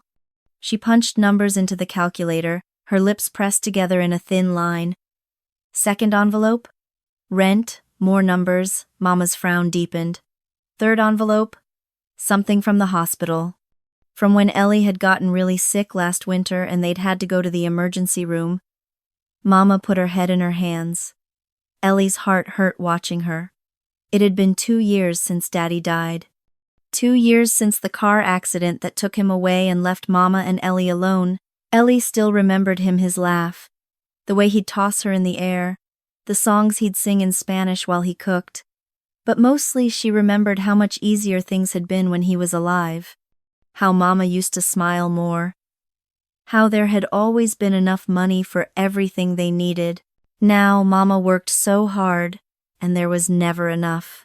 Never enough money. Never enough time. Never enough of anything except love. And Mama gave Elly all the love in the world. Elly made a decision. Mama? Mama looked up, and Elly could see the tiredness in her eyes. Yes, Mija? You know I love you, right? Mama's expression softened immediately. She reached across the table and took Elly's hand. Of course I know that. And I love you too, sweetheart. More than anything in the whole world. She paused. Okay, my little one, what is on your mind? This was it. Elly took a deep breath. She reached into her left pocket and pulled out the clipboard with the form. She placed it on the table in front of Mama, right on top of the bills. I want to be in the pageant, Elly said. And I earned the money to pay for it, all by myself. Mama stared at the form. She picked it up slowly, her eyes scanning the words. Little Miss Manhattan Pageant. She read aloud. Registration fee, $75. She looked up at Elly. Mija, where did you get this? From the ballroom. At the hotel. There's a pageant tomorrow, Mama. A real pageant with a stage and judges and everything. And I want to be in it. Mama set the form down carefully. Elly, we talked about this. I told you, I know what you told me. You said we don't have the money. But Mama, I earned it. I worked all day, and I earned the money myself. Elly could see Mama trying to process this. Her mouth opened, then closed. She looked at the form, then at Elly, then back at the form. You earned money? Mama said slowly. How? I helped people with their luggage. I carried bags and pulled suitcases and held doors, and I was really, really helpful, and people gave me tips. Lots of tips. Mama sat back in her chair. She took off her glasses and rubbed her eyes. Elly, that's very sweet, but $75 is a lot of money, even if you worked all day. I don't think... I have it, Mama. I really do. Mama gave her a look, the look that said she loved Elly very much but also thought Elly might be exaggerating. Okay, my little Pinocchio, Mama said gently. Where is all this money? Elly's face broke into the biggest smile. Her eyes lit up like the chandeliers in the ballroom, like the stars on her bedroom ceiling, like the sun coming up over Manhattan. She stood up so fast her chair scraped backward on the floor. And then, in one smooth motion, she reached into both pockets at the same time. Her hands came out overflowing, crumpled $5 bills, wrinkled 10s, folded 20s, a few ones mixed in, all of it clutched in her small fists, spilling over her fingers. She dumped it all on the table. The money scattered across the bills and the calculator and the form. A small avalanche of cash, wrinkled and real and absolutely impossible. Mama's mouth fell open. Her eyes went huge. She tried to say something, but only a choking sound came out. "Mama?" Elly said, suddenly worried. "Are you okay?" Mama tried again. You how?" She couldn't finish. She just stared at the money on the table like it might disappear if she looked away. Then she started to cough. "Mama!" Elly ran around the table and patted her mother's back, the way Mama always did when Elly was choking. "Breathe, Mama, breathe." Mama took a shaky breath, then another. She reached out and pulled Elly into her arms, holding her so tight that Elly squeaked. "Yes," Mama finally managed to say, her voice thick with emotion.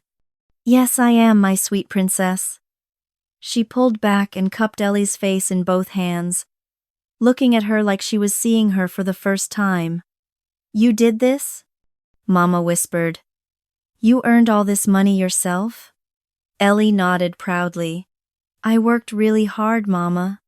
I helped so many people, and they were all really nice. And they gave me tips, and I saved every single dollar because I wanted to be in the pageant so bad." A tear rolled down Mama's cheek. Then another. "Oh, Mija," Mama said, her voice breaking. "My beautiful, determined, amazing little girl." She hugged Elly again, and this time Elly felt Mama's shoulders shaking. "Don't cry." "Mama," Elly said, patting her back. "It's happy, right? It's a happy thing?" "Yes." Mama laughed through her tears. "Yes, it's a very happy thing. I'm just so proud of you, I can't stand it." They stayed like that for a long moment, holding each other in their tiny kitchen while the city hummed outside their basement windows. Finally, Mama pulled back and wiped her eyes. She looked at the money on the table, then at the form, then at Elly. "Okay," she said, and her voice was strong now, full of determination. "Okay, if you worked this hard, if you want this dream this much, then we're going to make it happen." "Really?" Elly bounced on her toes. "Really, really? Really, really?" Mama stood up suddenly, pulling Elly to her feet. "Come with me. Where are we going?" Mama didn't answer. She just scooped Elly up in her arms and started walking toward her bedroom. "Mama, what are you doing?" Mama pushed open the door to her tiny room and went straight to the closet. She set Elly down and started pushing aside the few clothes hanging there, her work uniforms, a nice dress for church, a coat for winter. At the very back of the closet, in a plastic garment bag, was something white. Mama pulled it out carefully, like it was made of spider webs and wishes. She unzipped the bag. Inside was a wedding dress. Elly gasped. It was beautiful. Simple, but beautiful. White satin with lace at the neckline and sleeves. A full skirt that would swish when you walked. It looked like something a princess would wear. "Mama," Elly breathed. "Is that your wedding dress?" "It was," Mama said softly. She ran her hand over the fabric. "I wore it when I married your father. It was the happiest day of my life." She looked at Elly. "Until you were born, then that became the happiest day. It's so pretty." "It is, isn't it?" Mama pulled the dress out of the bag and held it up. "And you know what? I think it would make a beautiful pageant dress." Elly's eyes went wide. "Really? You'd cut up your wedding dress? For me?" Mama knelt down so she was eye level with Elly. "Mija, this dress is just fabric." "Beautiful fabric?" "Yes, but just fabric. You know what's really beautiful? You. Your heart, your determination, your dreams." She touched Elly's cheek. I would cut up 1,000 wedding dresses if it meant making you happy. Elly threw her arms around Mama's neck. I love you so much, Mama. I love you too, my little princess. Now come on, we have work to do. For the next hour, their tiny apartment became a workshop. Mama spread the wedding dress out on the table, smoothing the fabric carefully. She went to the drawer where she kept her sewing supplies, needles, thread, scissors, pins, and brought everything out. We need a pattern, Mama said, looking around. Something to follow. I have magazines. Elly ran to her room and came back with a stack of magazines she'd collected from the hotel lobby. Fashion magazines, mostly, that guests had left behind. They flipped through them together until they found a picture of a little girl in a pageant dress. It was light blue with a full skirt and lace trim. Perfect, Mama said. We can do this. She found a pencil and started sketching on a piece of paper, figuring out how to cut the wedding dress into pieces that would fit Elly. She measured Elly with a tape measure, writing down numbers. Then, very carefully, she began to cut. The scissors made a soft snipping sound as they moved through the satin. Elly watched, barely breathing, as Mama cut the skirt away from the bodice, then cut the bodice into smaller pieces. Can I help? Elly asked. You can hand me pins, Mama said. And keep me company. That's the most important job. So Elly sat at the table, handing Mama pins one at a time, watching as the pieces of the wedding dress transformed into something new. Mama worked carefully, pinning pieces together, holding them up to Elly to check the size. She cut lace from the sleeves and set it aside to use as trim. She folded and pinned and measured and adjusted. Finally, all the pieces were cut and laid out on the table like a puzzle waiting to be assembled. Now we sew, Mama said. Don't we need a sewing machine? Elly asked. Mama smiled sadly. We don't have a sewing machine, Mija. We'll have to do it by hand. It will take longer, but we'll make it work. She threaded a needle with white thread and began to sew, her stitches small and careful. Elly watched for a while, but her eyes kept getting heavier and heavier. The excitement of the day was catching up with her. Elly, Mija, it's time for bed. But the dress, I'll work on it. You need to sleep. But Mama, you're tired too. I'll be fine. Mama kissed her forehead. Go brush your teeth and put on your pajamas. I'll come tuck you in. Elly did as she was told, moving slowly through her bedtime routine. When she climbed into bed, Mama came in and pulled the covers up to her chin. Mama, Elly said sleepily. Thank you for making my dress, for believing in me. Oh, Mija. Mama smoothed Elly's hair back from her forehead. I always believe in you. Always. You're the bravest, most wonderful little girl in the whole world. She kissed Elly's forehead. See you in the morning. See you in the morning, Mama. Elly's eyes closed. She was asleep before Mama even left the room. In the main room, Maria Rodriguez sat back down at the table. She looked at the pieces of her wedding dress, at the needle and thread in her hands, at the bills still scattered across the table. She thought about her daughter, who had worked all day to earn money for a dream. Her daughter, who had more courage and determination than most adults Maria knew. She thought about her husband, who would have been so proud of Elly, who would have loved to see his little girl in a pageant dress. Maria picked up the needle and began to sew. The apartment was quiet except for the sound of thread pulling through fabric, the distant rumble of the subway beneath the street, the occasional car horn from above. Maria sewed piece to piece, her stitches small and even. Her fingers cramped, but she kept going. Her eyes burned with tiredness, but she kept going, because this was what mothers did. They stayed up late, they worked tired, They gave everything they had to make their children's dreams come true. The clock on the wall ticked past midnight. Maria kept sewing. Outside, the city that never sleeps hummed and buzzed and lived. Inside, in a small basement apartment, a mother worked by lamplight to create magic from satin and lace and love. Stitch by stitch, the dress began to take shape. And in the next room, a little girl dreamed of chandeliers and stages and being a princess. Chapter 5. Beautiful dress. Elly's eyes opened in the gray light of early morning. Something felt different. The apartment was too quiet, but not the empty kind of quiet. It was the kind of quiet that meant someone was awake, moving carefully, trying not to make noise. Elly sat up in bed, her heart suddenly racing. The pageant. The dress. "Mama!" She threw off her blanket and scrambled out of bed, her bare feet hitting the cool floor. Through the crack under her bedroom door, she could see light, warm and golden, like a promise. Elly pulled open her door and stepped into the hallway.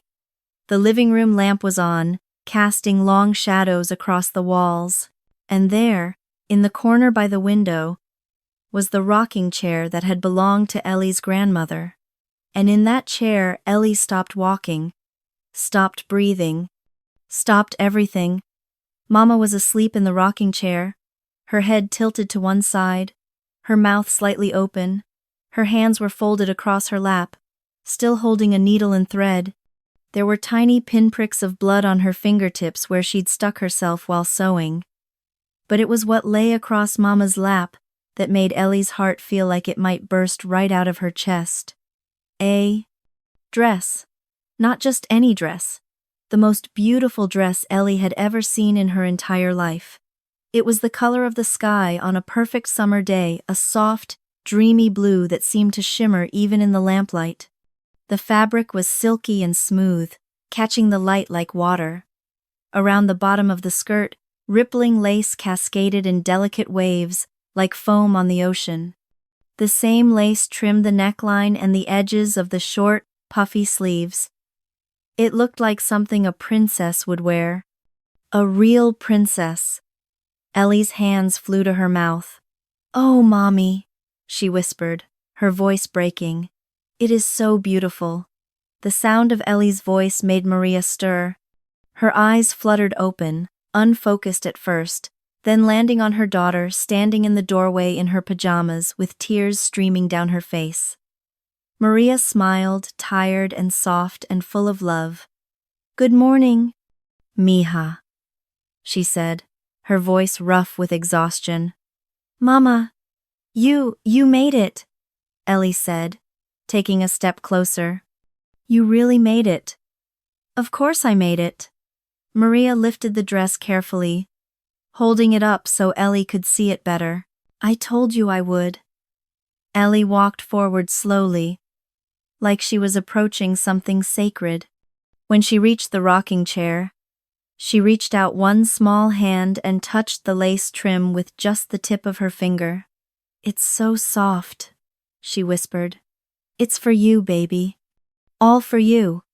Elly looked up at her mother, at the dark circles under her eyes, at the way her shoulders sagged with tiredness, at the little spots of blood on her fingers. "Did you stay up all night?" Elly asked. Maria nodded. Every stitch was worth it. Elly threw her arms around her mother's neck, careful not to crush the dress between them. "Thank you, Mama. Thank you, thank you, thank you." Maria hugged her back, breathing in the smell of her daughter's hair, feeling the warmth of her small body. For a moment, everything was perfect.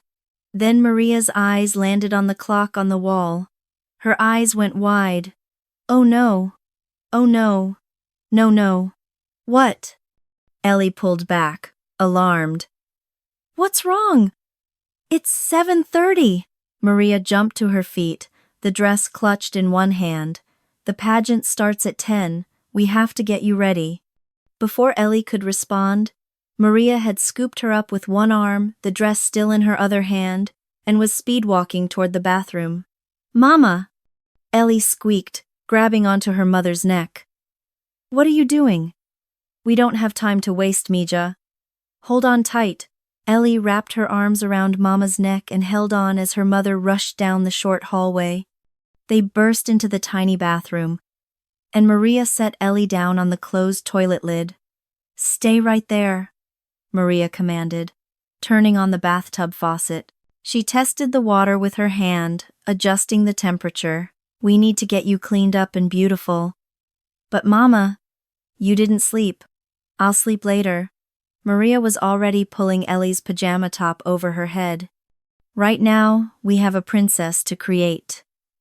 The bath was quick but thorough. Maria scrubbed Elly from head to toe, washing her golden hair twice with the nice shampoo she usually saved for special occasions.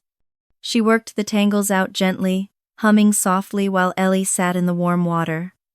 "Mama?" Elly said quietly. "Yes, baby? Are you sure I can do this? The pageant, I mean." Maria stopped scrubbing and looked at her daughter. "Elly, you earned the money yourself. You worked all day helping people. You've already done the hard part. But what if I mess up? What if I'm not as good as the other girls?" Maria cupped Elly's chin in her soapy hand. "Listen to me. Those other girls, they might have fancier dresses or more practice, but none of them have what you have. What do I have? A good heart, courage, and a mama who believes in you more than anything in the world." Elly smiled, and some of the nervousness melted away. After the bath, Maria wrapped Elly in a towel and carried her to the bedroom. She sat Elly down in front of the small dresser mirror, the one with the crack in the corner that they'd gotten from a thrift store. "Now," Maria said, pulling out a small bag of foam curlers she'd borrowed from Rosa at the hotel. "Let's make you glamorous." Elly watched in the mirror as Mama's hands worked through her damp hair, sectioning it carefully. One by one, Maria rolled small pieces of hair around the pink foam curlers, securing each one. "It feels funny." Elly giggled as the curlers bounced against her head. "Beauty takes sacrifice," Maria said with a smile. She wrapped a towel around Elly's head, tucking in all the curlers. "Now you look like a movie star getting ready for the red carpet." "Really?" "Really. Now hold still. Makeup time." Maria opened the small makeup bag she kept for special occasions, weddings, funerals, job interviews. She'd never used it on Elly before. "Close your eyes," Maria instructed. Elly squeezed her eyes shut, feeling the soft brush of mascara on her lashes. It tickled, and she had to fight not to giggle. "Now look up." Elly looked up at the ceiling, while Mama carefully darkened her eyebrows with a pencil, making them more defined. "You have such beautiful eyebrows," Maria murmured, "just like your father's." Next came the blush, just a touch on each cheek, making Elly's face glow. Then lip gloss, sticky and sweet-smelling, making her lips shine. "Can I look yet?" Elly asked. "Not yet. We need the dress first." "Come on." Maria took Elly's hand and led her back to the living room, where the blue dress lay carefully draped over the rocking chair. "Arms up," Maria said. Elly raised her arms high, and Maria lifted the dress over her head. The moment the silky fabric slipped down over Elly's body, something magical happened. Elly's small smile, the uncertain, hopeful one she'd been wearing all morning, suddenly grew. It stretched wider and wider until it was the biggest, brightest smile Maria had ever seen on her daughter's face. The dress fit perfectly. The bodice hugged Elly's small frame, and the skirt flared out just right, the lace trim swishing when she moved. "Oh, mija," Maria whispered, her hands flying to her mouth. "Is it okay?" Elly asked, looking down at herself. "Does it look right?" "It's perfect. You're perfect." Maria knelt down and carefully unwrapped the towel from Elly's head. One by one, she removed the foam curlers, and golden ringlets sprang free. Maria took her old brush, the one with half the bristles missing, and gently brushed through each curl, shaping them, making them bounce and shine. When she was finished, Maria sat back on her heels. Okay, baby. Step back. Let me see you. Elly took 2 steps backward, suddenly shy. Then, remembering the girls she'd seen in the ballroom yesterday, she lifted her chin, put one hand on her hip, and did a slow twirl, just like a model on TV. The dress swirled around her legs. The lace rippled. The curls bounced. Maria's hands flew to her mouth, and tears spilled down her cheeks. Mama, why are you crying? Elly stopped twirling, concerned. Because you're so beautiful, I can hardly stand it, Maria said, laughing and crying at the same time. Elly grinned and did another twirl. Then Maria's face changed. Her eyes went wide. Her mouth fell open. Oh no, she shouted, jumping to her feet. Elly stopped mid-twirl, nearly falling over. What's wrong? We forgot the shoes. Maria looked down at Elly's bare feet in horror. How could we forget the shoes? They both just stood there, staring at each other. The dress was perfect. The hair was perfect. The makeup was perfect. But Elly had no shoes. For a long moment, neither of them moved. The clock on the wall ticked loudly. Outside, a car horn honked. Then Maria snapped into action. Quick, Elly, go get your flip-flops. The blue ones. My flip-flops? Elly looked confused. But Mama, those are just, go, now, we don't have time. Elly ran to her bedroom, her bare feet slapping against the floor. She dug through the pile of shoes by her bed, sneakers with holes, sandals with broken straps, rain boots from 2 years ago, until she found her flip-flops. They were light blue, cheap plastic ones from the dollar store. She ran back to the living room. Meanwhile, Maria was tearing through every drawer in the apartment. She pulled out the junk drawer in the kitchen, dumping its contents on the counter. She yanked open the drawer in the coffee table, scattering old magazines and broken crayons. Where is it? Where is it? She muttered. Where is what? Elly asked, holding the flip-flops. The aha! Maria pulled out a large glass jar from the back of the closet. It was filled with colorful beads, black, white, silver, gold. Mardi Gras beads from a parade they'd gone to last year.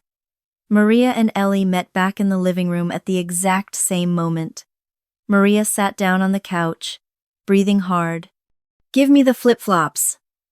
Elly handed them over and watched as Mama dumped the jar of beads onto the coffee table. They scattered and rolled, clinking against each other.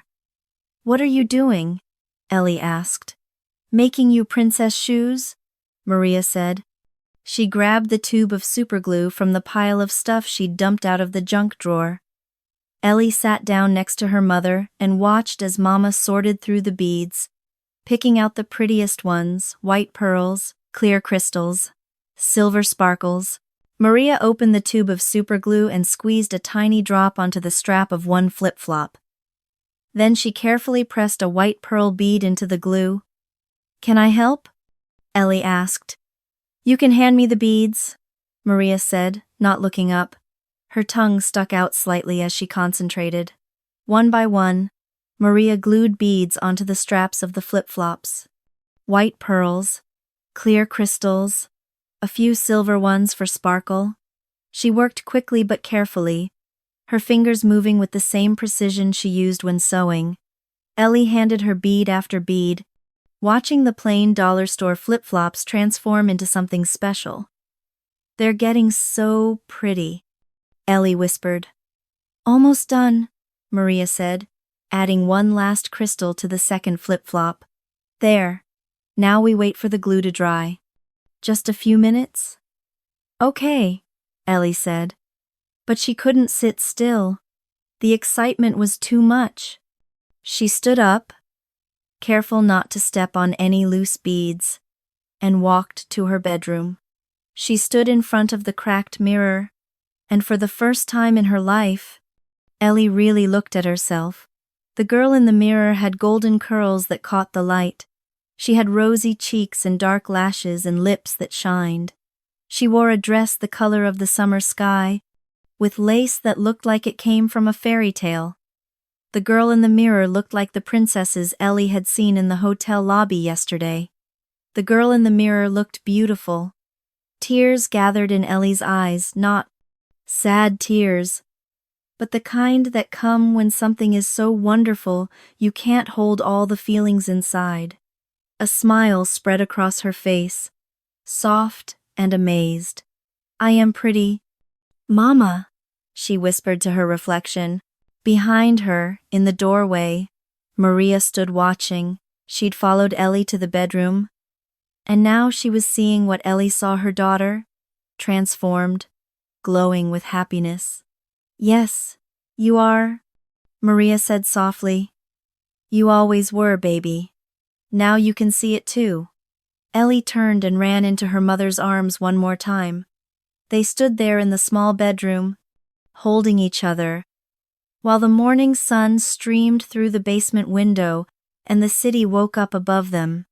By the time they'd eaten a quick breakfast toast with butter, because there wasn't time for anything else, and gathered everything they needed, it was already 9 o'clock. "We have to go," Maria said, checking the clock for the 100th time.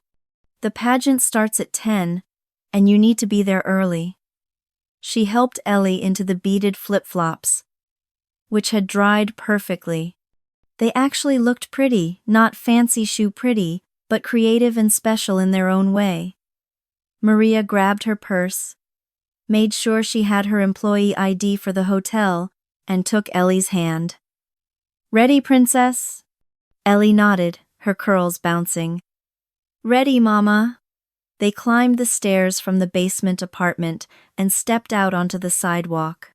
The morning sun was bright and warm, making the city sparkle. Elly looked up at the skyscrapers that towered above them, their windows catching the light like a million tiny mirrors. The buildings seemed to stretch all the way to the sky, sheep the clouds that Elly loved to watch. "It's so pretty today," Elly said. "It's a perfect day for a pageant," Maria agreed. They walked hand in hand down the sidewalk. The city was fully awake now, people rushing to work, vendors setting up their carts, the smell of coffee and fresh bagels drifting from the corner deli. But Elly didn't walk like she usually did, quick and bouncy, trying to keep up with Mama's long strides. Today, Elly pranced. She held her head high, her chin up, her shoulders back. She walked like she'd seen the pageant girls walk yesterday, with confidence, with grace, like she owned the sidewalk. Her blue dress swished with each step. Her curls bounced. Her beaded flip-flops sparkled in the sunlight. And people noticed. A man in a business suit smiled at her as he passed. "Looking good, young lady?" A woman walking her dog stopped and said, "What a beautiful dress." 2 teenage girls sitting on a stoop called out, "Work it, girl." With each compliment, Elly's smile grew wider. Her steps became more confident. She squeezed Mama's hand tighter. They passed a hot dog vendor who was just opening his cart. "Hey, princess," he called. "You going somewhere special?" "I'm going to be in a pageant," Elly announced proudly. "Well, you're gonna win for sure," the vendor said with a wink. They turned onto 5th Avenue, and the Grand Excelsior Hotel came into view, tall and elegant, its flags flapping in the breeze. Just before they reached the hotel entrance, they passed an elderly couple walking slowly, arm in arm. The woman looked at Elly and smiled. She leaned toward her husband and said, just loud enough for Elly to hear, "Such a pretty little girl." Elly looked up at Mama. Mama was grinning the biggest, proudest grin Elly had ever seen on her face. Her eyes were shining with tears, but happy ones. Mama squeezed Elly's hand even tighter. "That's my girl," she whispered. They walked through the revolving doors of the Grand Excelsior Hotel together. The lobby was busy with the usual Saturday morning crowd, families checking out, business people heading to meetings, tourists consulting maps. But Elly and Maria didn't stop in the lobby. They walked straight through, past the front desk, past the elevators, down the hallway toward the ballroom. When they reached the ballroom doors, Maria paused. "You ready for this, Mija?" Elly took a deep breath. Her heart was pounding, but it was the good kind of pounding, the excited kind. "I'm ready, Mama." Maria pushed open the doors. The ballroom was dimly lit, not fully set up yet. Two men in hotel uniforms were unfolding chairs and arranging them in neat rows facing the stage. The chandeliers were off, and the morning light coming through the high windows made everything look soft and dreamy. "Mommy, where are the ladies?" Elly asked, looking around. The registration table was empty. Before Maria could answer, one of the men setting up chairs looked over and smiled. "They went to eat breakfast," he said. "They'll be back in about 10 minutes. "Thank you, sir," Maria said with a nod. She checked the clock on the wall, 9:15. They had time. Maria led Elly to a corner of the ballroom where several chairs were already set up. She sat down and positioned Elly in front of her, between her knees. "Let me fix you up a little," Maria said softly. She pulled a small comb from her purse and gently ran it through Elly's curls, making sure each one was perfect. She smoothed down the lace on the dress. She adjusted the beaded flip-flops. "Are you nervous?" Maria asked quietly. "A little," Elly admitted. "There are going to be so many girls. What if they're all better than me?" Maria turned Elly around to face her. "Listen to me. You're not competing against those other girls. You're just showing the judges who you are. And who you are is pretty wonderful." "You think so?" "I know so." They sat together in the quiet ballroom, talking in whispers about what the pageant might be like, what Elly should do if she got nervous, how proud Mama was of her. Maria gently brushed Elly's hair over and over, not because it needed it, but because it calmed them both down. After about 5 minutes, the ballroom doors opened. 3 women walked in, carrying coffee cups and talking amongst themselves. They were the same women from yesterday, the ones at the registration table. The woman with the clipboard saw Maria and Elly and smiled. "Good morning. You're here early. We wanted to make sure we didn't miss anything," Maria said, standing up. "Well, you're actually the first ones here." "That's wonderful." The woman looked at Elly and her expression softened. "And don't you look absolutely beautiful?" Elly beamed. "Thank you. My mama made my dress." "Did she?" The woman looked at Maria with new respect. "You're very talented." Maria blushed. "Thank you." The women set up the registration table, spreading out papers and clipboards. The one with the silver hair, the kind one from yesterday, gestured to Maria and Elly. "Come on over. Let's get you officially registered." Maria took Elly's hand, and they walked to the table together. This time, the money wasn't crumpled and stuffed in Elly's pockets. Maria had put it in a white envelope, all neat and organized, with Elly's name written on the front in careful handwriting. Maria handed over the completed form and the envelope. The woman with the clipboard checked everything, nodded, and smiled. "Perfect, everything's in order." She looked at Elly. "Sweetheart, can you come over here to me?" Elly walked around the table to where the silver-haired woman sat. The woman reached into a box and pulled out a small white card with a number printed on it in big black letters. 23. "This is your contestant number," the woman explained. "I'm going to pin it to your dress, okay?" "Okay," Elly said. The woman lifted the bottom of Elly's dress carefully and pinned the number card to the lace trim. making sure the pin didn't poke through to Elly's skin. There you go. You're contestant number 23. Elly looked down at the number pinned to her dress. It made everything feel real, official. She was really doing this. She was really in the pageant. Thank you, Elly said quietly. The woman smiled. You're very welcome, sweetheart. Good luck today. Maria came around the table and took Elly's hand again. They walked back to their chairs in the corner and sat down. Other families were starting to arrive now. Little girls in fancy dresses with their hair in elaborate styles. Mothers carrying garment bags and makeup cases.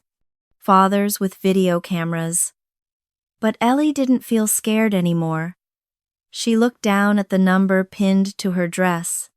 Number 23. She looked at Mama sitting beside her, tired but smiling, proud but nervous. She looked at the stage where she would soon be standing, and Elly knew, deep in her heart, that no matter what happened today, whether she won or lost, whether she was the best or the worst, she had already accomplished something amazing. She had dreamed of being a princess. And here she was, in a beautiful dress her mama had made with love, about to walk on a real stage in a real pageant. The dream was coming true. Elly reached over and squeezed Mama's hand. Mama squeezed back, and together they waited for the pageant to begin. Chapter 6. The ballroom was getting crowded now. More and more families streamed in, their voices echoing off the high ceilings.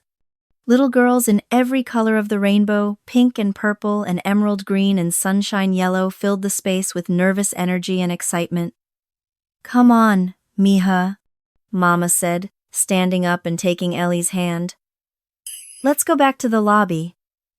I need to talk to Mr. Mama, Seddons, Mama, Peterson at the desk. They walked out of the ballroom together, Elly's beaded flip-flops making soft clicking sounds on the marble floor. In the lobby, Mama led her to one of the plush chairs near the big window, Elly's favorite spot. You sit right here, okay? Mama said, smoothing down Elly's dress. Don't go anywhere. Don't get dirty. Just sit and wait for me. Okay, Mama. Elly watched as Mama walked over to the front desk where Mr. Doing-and-Cloove, Peterson, the day manager, was checking in a guest. Mama waited patiently until he was finished, then leaned across the desk and whispered something in his ear. Mr. Peterson's eyes shifted over to Elly. He looked at her for a long moment, at her beautiful blue dress, at her carefully curled hair, at the number 23 pinned to her skirt, and then he nodded slowly and smiled. Mama said something else, and Mr. Peterson nodded again. Elly knew what this meant. Mama had to work, even today. Even on the day of the pageant, Mama had to clean rooms and change sheets and scrub toilets because they needed the money, because rent was due next week, because the electricity bill was overdue. Mama came back over, and Elly could see the apology in her eyes before she even spoke. Mija, I have to work for a little while. Just 2 hours. Mr. Peterson said you can stay right here in the lobby, and he'll keep an eye on you.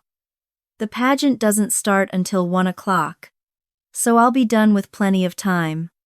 Okay? 70 pizza.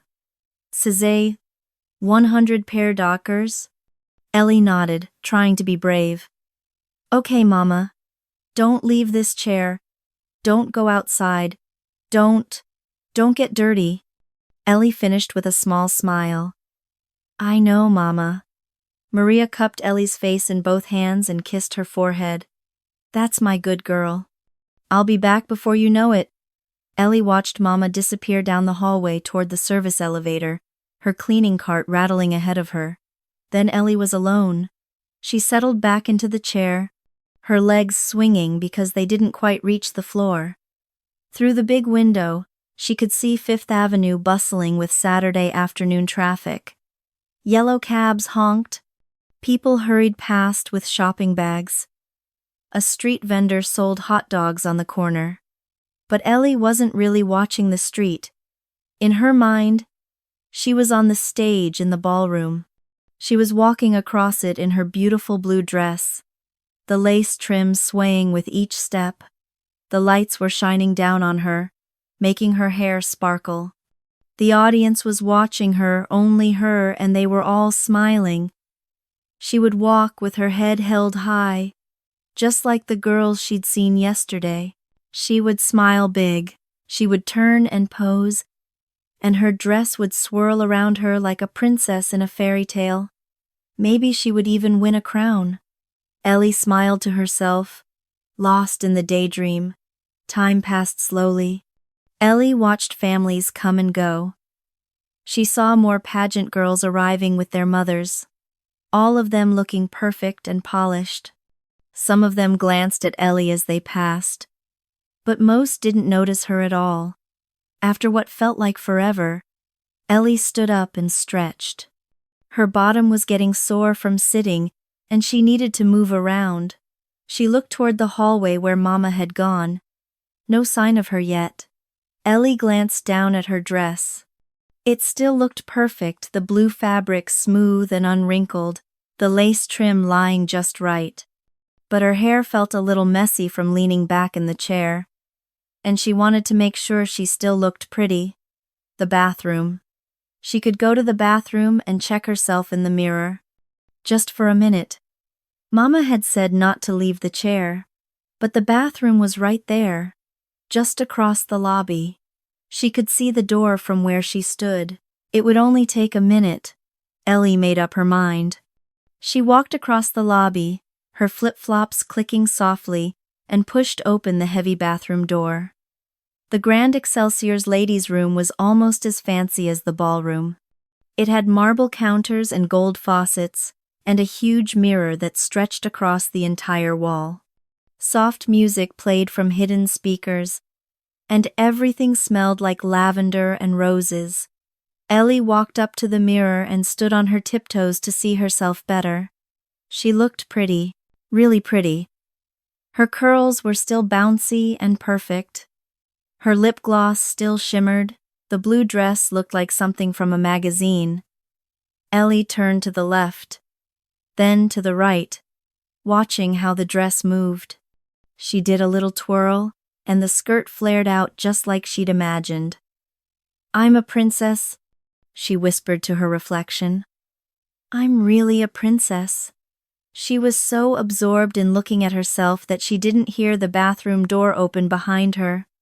Bang! The door slammed against the wall with a sound like a gunshot. Elly jumped and spun around, her heart suddenly pounding. 3 girls stood in the doorway. They were all pageant contestants, Elly could tell by their fancy dresses and perfect hair and the numbers pinned to their outfits. The girl in the middle was the tallest, with sleek blonde hair pulled back in a high ponytail. She wore a hot pink dress covered in rhinestones that caught the light. Her number was 7. The girl on the left had red hair in ringlets and a purple dress with layers and layers of tulle. Number 12. The girl on the right had dark hair in an elaborate updo with a sparkly tiara already pinned in it. Her dress was white with silver sequins. Number 15. They were all staring at Elly. The 3 girls walked into the bathroom, still talking and laughing, but their eyes never left Elly. They moved closer, and Elly felt herself backing up until her back hit the marble counter. Then they stopped. All 3 of them looked Elly up and down from her carefully curled hair to her homemade beaded flip-flops, and something changed in their expressions. The tall, blonde girl in the middle crossed her arms over her chest. "Where do you think you're going?" Her voice wasn't friendly. It was cold and sharp, like ice. The other 2 girls immediately copied her, crossing their arms and tilting their heads in exactly the same way. "Yeah, where?" they said together. like they'd practiced it. Elly's mouth went dry. I was just looking in the mirror. Looking in the mirror, the blonde girl repeated, her voice dripping with fake sweetness. Did you hear that, Sydney? Harper? She was looking in the mirror. The red-haired girl, Sydney, giggled. What was she looking at? That dress? Those shoes. Harper, the dark-haired girl, pointed at Elly's flip-flops and burst out laughing. Are those flip-flops? With beads glued on them? All three girls dissolved into laughter. Elly felt her face getting hot. She tried to move toward the door, but the girls shifted to block her path. When she moved left, they moved left. When she moved right, they moved right.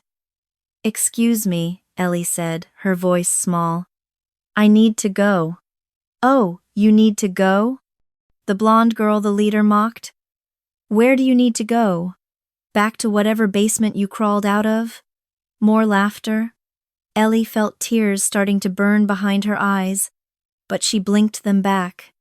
She wouldn't cry. She wouldn't give them the satisfaction.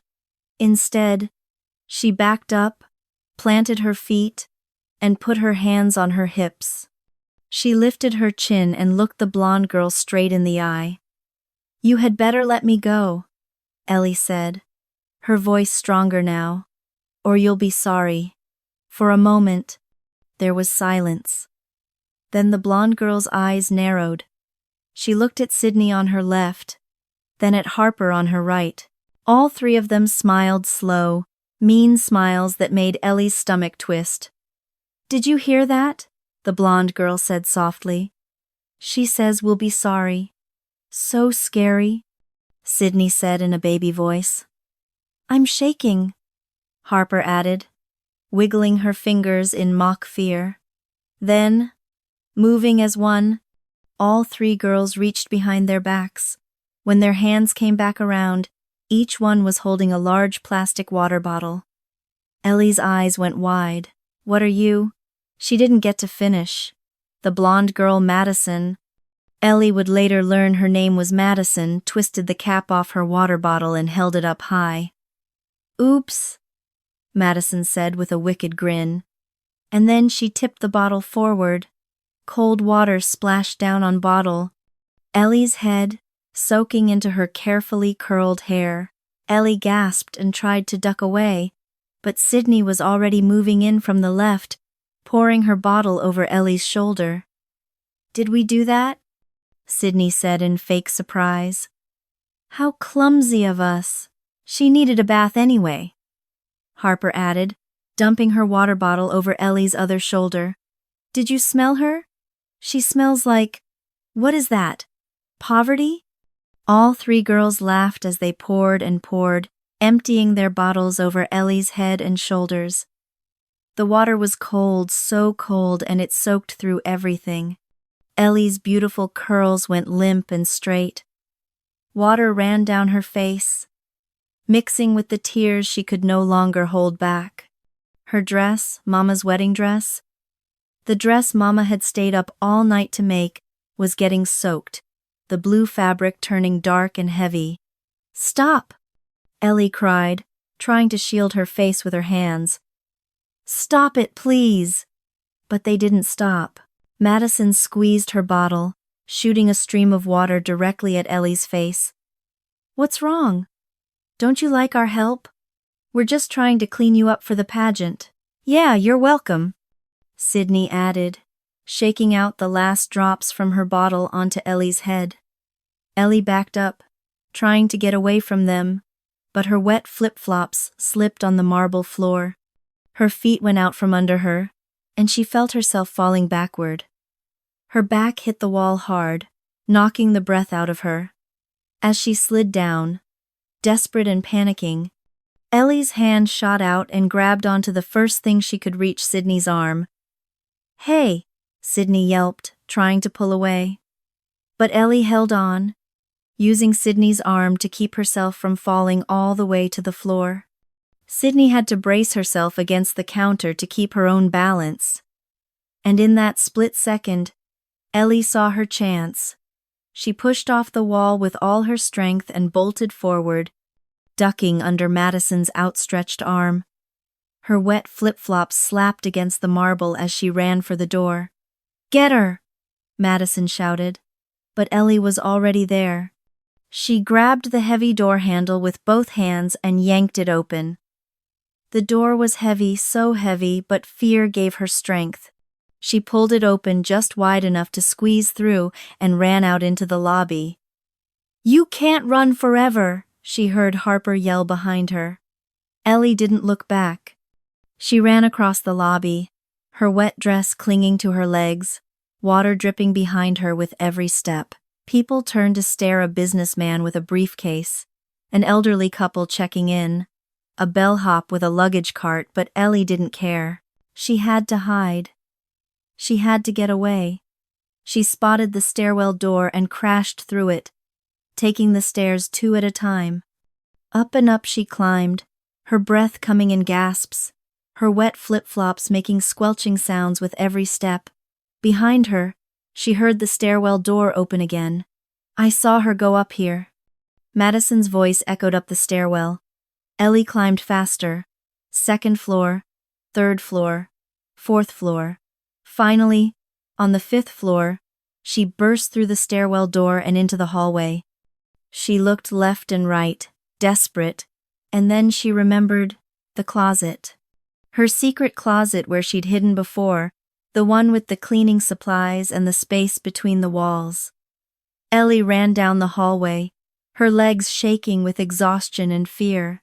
There it was, the door marked "Maintenance." She grabbed the handle and pulled. It opened. Elly slipped inside and closed the door behind her as quietly as she could. The closet was dark and smelled like bleach and lemon cleaner. She stood perfectly still, trying not to make a sound, trying not to even breathe too loud. She could hear footsteps in the hallway outside. Where did she go? That was Harper's voice. "She came up here somewhere." "I know she did." Madison sounded angry. "Maybe she went to a different floor." "Sydney, let's check 6 and 7. She couldn't have gone far in that ridiculous dress." More laughter, getting fainter as they moved away. Elly waited, her heart pounding so hard she thought it might burst out of her chest. She counted to 100 in her head. Then she counted to 100 again. Finally, when she couldn't hear any more voices or footsteps, she let out the breath she'd been holding. She was safe. For now. Elly slid down the wall until she was sitting on the floor, her knees pulled up to her chest. The closet was cold, so cold, and the air conditioning vent above her was blowing directly down on her wet hair and dress. She started to shiver. Elly reached up and touched her hair. It was soaking wet, hanging in limp strands around her face. All of Mama's careful curling, all of her patient work with the curling iron and the hairspray ruined. She looked down at her dress. The beautiful blue fabric was dark with water, clinging to her skin. The lace trim was dripping. Even the number 23 pinned to her skirt was wet and starting to curl at the edges. And her flip-flops, Mama's creative, beautiful flip-flops with the Mardi Gras beads carefully glued on, were soaked, the beads no longer sparkling. Elly had been so strong. She'd been brave when Mama couldn't afford the pageant. She'd worked hard all day carrying luggage to earn the money. She'd been patient while Mama sewed the dress. She'd been excited and hopeful and determined. But now, sitting alone in a dark closet, soaking wet and shivering, with the pageant starting in less than an hour, Elly couldn't be strong anymore. She laid her head down on her knees, and she cried. She cried for the dress that Mama had sacrificed her wedding gown to make. She cried for the hours Mama had spent staying up all night, sewing by lamplight until her fingers bled. She cried for the dream of being a princess that was slipping away like water through her fingers. "I can't do it," Elly sobbed into her knees. "I can't be in the pageant like this. Mama will be so sad. She worked so hard, and I ruined everything." The sobs shook her whole body. She cried until her throat hurt and her eyes burned and she didn't have any tears left. She didn't know how long she sat there in the dark.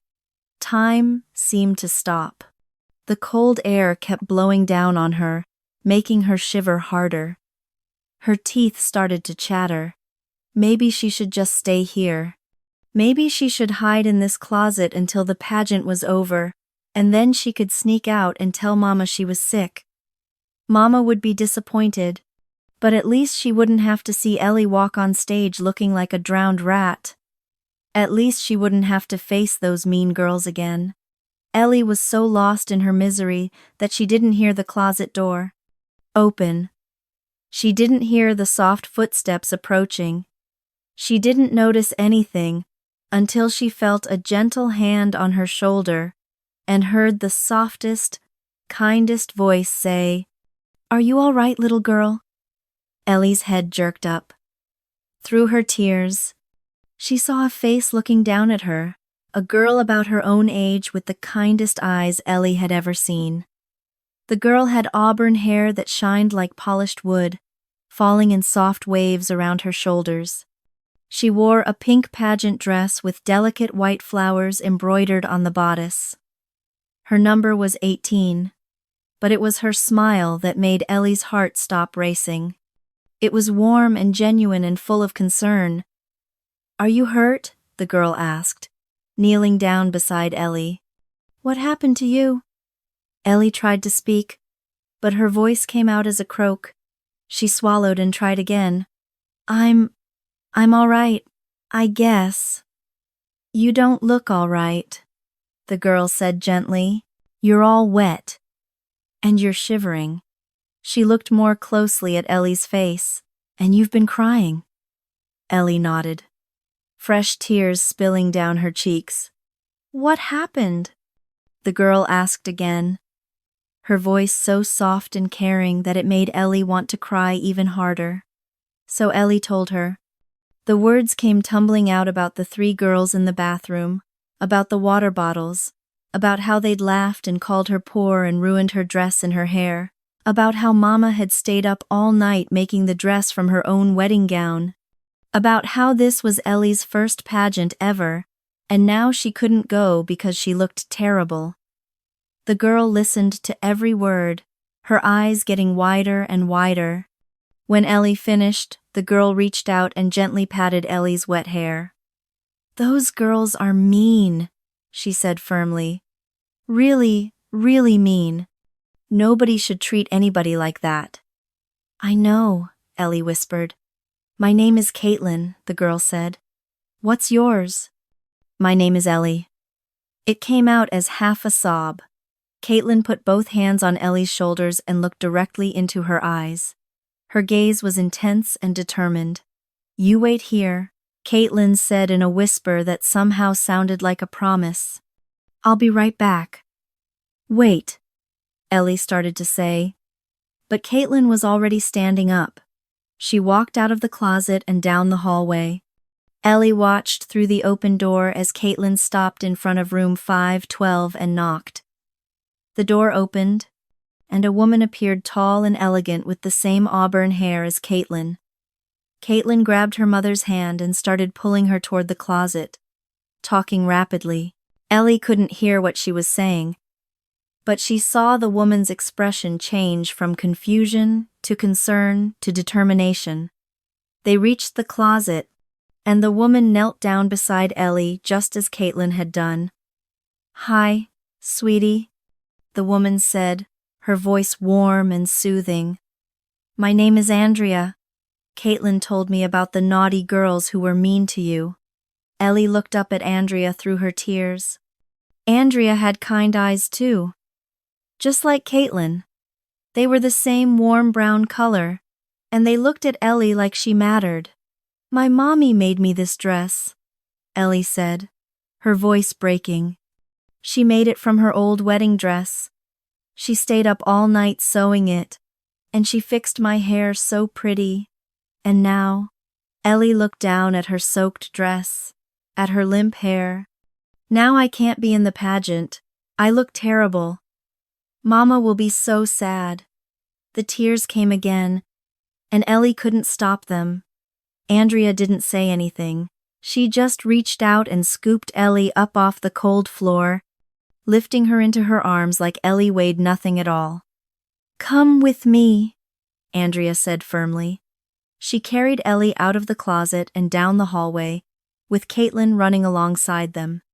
They reached room 512, and Andrea pushed the door open with her hip. The hotel room was beautiful, much nicer than any room Elly had ever been in. There was a big bed with fluffy pillows, a couch, a desk, and a bathroom with a marble counter. Andrea set Elly down gently and immediately went into action. "Caitlin, get my hairdryer from the bathroom," Andrea instructed. "And bring all my makeup and hair supplies." "Okay, Mama." Caitlin disappeared into the bathroom. Andrea carefully unpinned the number 23 from Elly's dress and set it aside. Then she helped Elly out of the wet dress, handling it like it was made of glass. "This is beautiful work," Andrea said softly, examining the dress. "Your mama is very talented. She's the best mama in the whole world," Elly said, her voice still shaky. "I can tell." Andrea hung the dress carefully on a hanger and positioned it in front of the air conditioning vent. Then she grabbed the hairdryer that Caitlin had brought out and handed it to her daughter. "Dry the dress on low heat. Be very gentle with the lace." "I will, Mama." Andrea turned back to Elly, who was standing in her undershirt and shorts, still shivering. "Now, let's fix you up." What happened next felt like magic. Andrea sat Elly down in the desk chair and wrapped a towel around her shoulders. She blow-dried Elly's hair, section by section, until it was completely dry. Then she pulled out a curling iron and went to work. "I do pageant hair all the time for Caitlin," Andrea explained as she worked. "I know all the tricks." Elly watched in the mirror as Andrea's hands moved quickly and expertly. Curl after curl appeared, bouncy and perfect. Andrea used hairspray and bobby pins and something she called smoothing serum that made Elly's hair shine. While the curls set, Andrea did Elly's makeup. She was gentle and careful, explaining everything she did. "A little bit of this to make your eyes pop.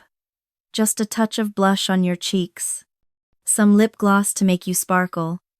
Caitlin finished drying the dress and brought it over. "Mama, look! It's almost completely dry." Perfect timing. Andrea did a few final touches on Elly's hair, then helped her back into the dress. The fabric was still slightly damp in places, but it looked almost as good as new. Andrea retrieved the flip-flops from where Elly had left them by the door. She examined them carefully, turning them over in her hands. "Elly," Andrea said softly, "who made these shoes for you?" "My mommy did, Miss Andrea," Elly answered. "She glued Mardi Gras beads on my flip-flops and made them pretty." "We didn't have money for real pageant shoes." Andrea's eyes got shiny, like she might cry. "Well, they are sure pretty. Your mama is very creative and very loving." She helped Elly put the flip-flops back on, then stood back to look at her work. "Caitlin, come here," Andrea said. Caitlin came over and stood next to her mother. Both of them looked at Elly with big smiles. "Now, child," Andrea said, "go look in the mirror." Elly walked slowly to the full-length mirror on the bathroom door. She was almost afraid to look, afraid that she would still see the drowned, pathetic girl from the closet. But when she saw her reflection, her mouth fell open. She looked beautiful. Her hair was perfect, even better than when Mama had done it this morning. The curls were bouncy and shiny and fell perfectly around her face. Her makeup made her eyes look bright and her cheeks look rosy. Her lips sparkled with gloss. And the dress, Mama's dress, looked almost perfect. The blue fabric had dried to its original color. The lace trim lay smooth and delicate. The number 23 was pinned back in place. Elly looked like a princess. A real princess. The biggest smile spread across Elly's face. She turned away from the mirror and ran straight to Andrea, throwing her arms around her waist and hugging as tight as she could. "Thank you," Elly whispered into Andrea's dress. "Thank you, thank you, thank you." Andrea hugged her back, stroking her hair. "You're very welcome, sweetheart." Elly didn't want to let go. Andrea felt safe and warm and kind, like a fairy godmother from a storybook. Finally, Elly stepped back and looked up into Andrea's face. "Andrea," she said seriously, "are you my fairy godmother?"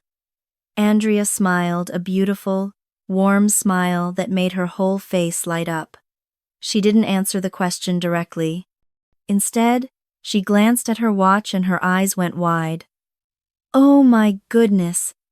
Elly, where is your mother? It's about time for the pageant." Elly's eyes went wide too.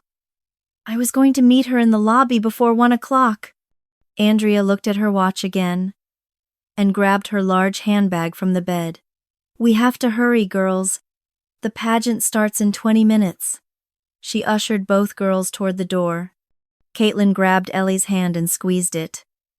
"You're going to do great," Caitlin whispered. They rushed down the hallway to the elevator. Andrea kept pressing the button over and over, as if that would make it come faster. Come on, she muttered. Finally, the elevator arrived. They all piled in, and Andrea pressed the button for the lobby. The elevator seemed to take forever. Elly's heart was pounding, not from fear this time, but from excitement and nervousness and hope all mixed together. When the doors finally opened on the lobby level, Elly burst out first. She ran across the marble floor, her flip-flops clicking, her dress swishing around her legs. Her eyes scanned the lobby frantically. Where was Mama? She was supposed to be here. What if she was still working? What if there, by the front desk, talking to Mr. Peterson, was Mama? Mr. Peterson must have seen Elly first, because he pointed in her direction. Mama turned her head, and when she saw Elly, the biggest smile Elly had ever seen spread across her face. "Mama!" Elly screamed. "Elly!" Mama screamed back. They ran toward each other across the lobby. People stopped and stared, but neither of them cared. They met in the middle and crashed into each other's arms, hugging so tight that Elly could barely breathe. "Oh, Mija, Mija," Mama kept saying, over and over. "I was so worried."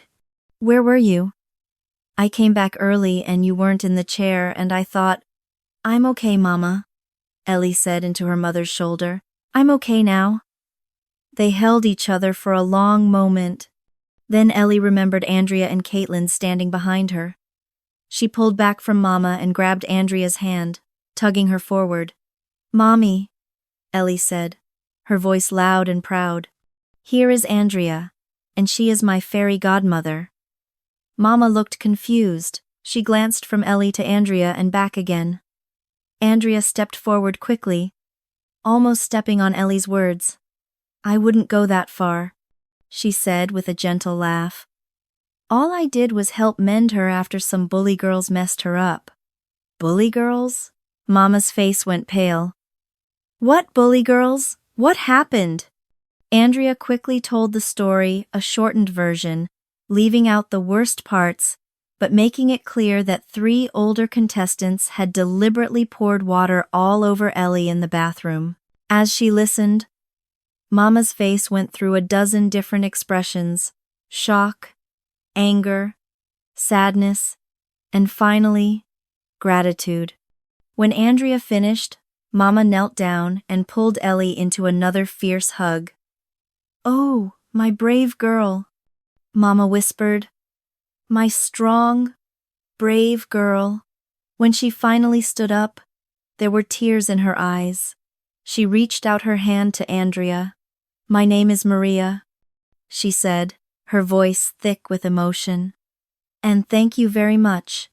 I don't know how to repay you for..." No repayment necessary, Andrea interrupted gently. Any mother would have done the same. Maria shook her head. No, not any mother. A special mother. A kind mother. She squeezed Andrea's hand. Thank you for taking care of my Elly. Andrea squeezed back. She's a wonderful girl. You should be very proud. I am, Maria said, looking down at Elly with so much love that Elly felt like her heart might burst. Every single day, I am. Andrea glanced at her watch one more time. Well, Maria, we'd better take these young ladies to the ballroom. The pageant is about to begin. Maria turned to Mr. Peterson at the desk. I'll be taking my break now. Mr. Peterson nodded and smiled. Good luck, Elly. Thank you, Mr. Peterson. The four of them, Maria, Elly, Andrea, and Caitlin walked together across the lobby toward the ballroom.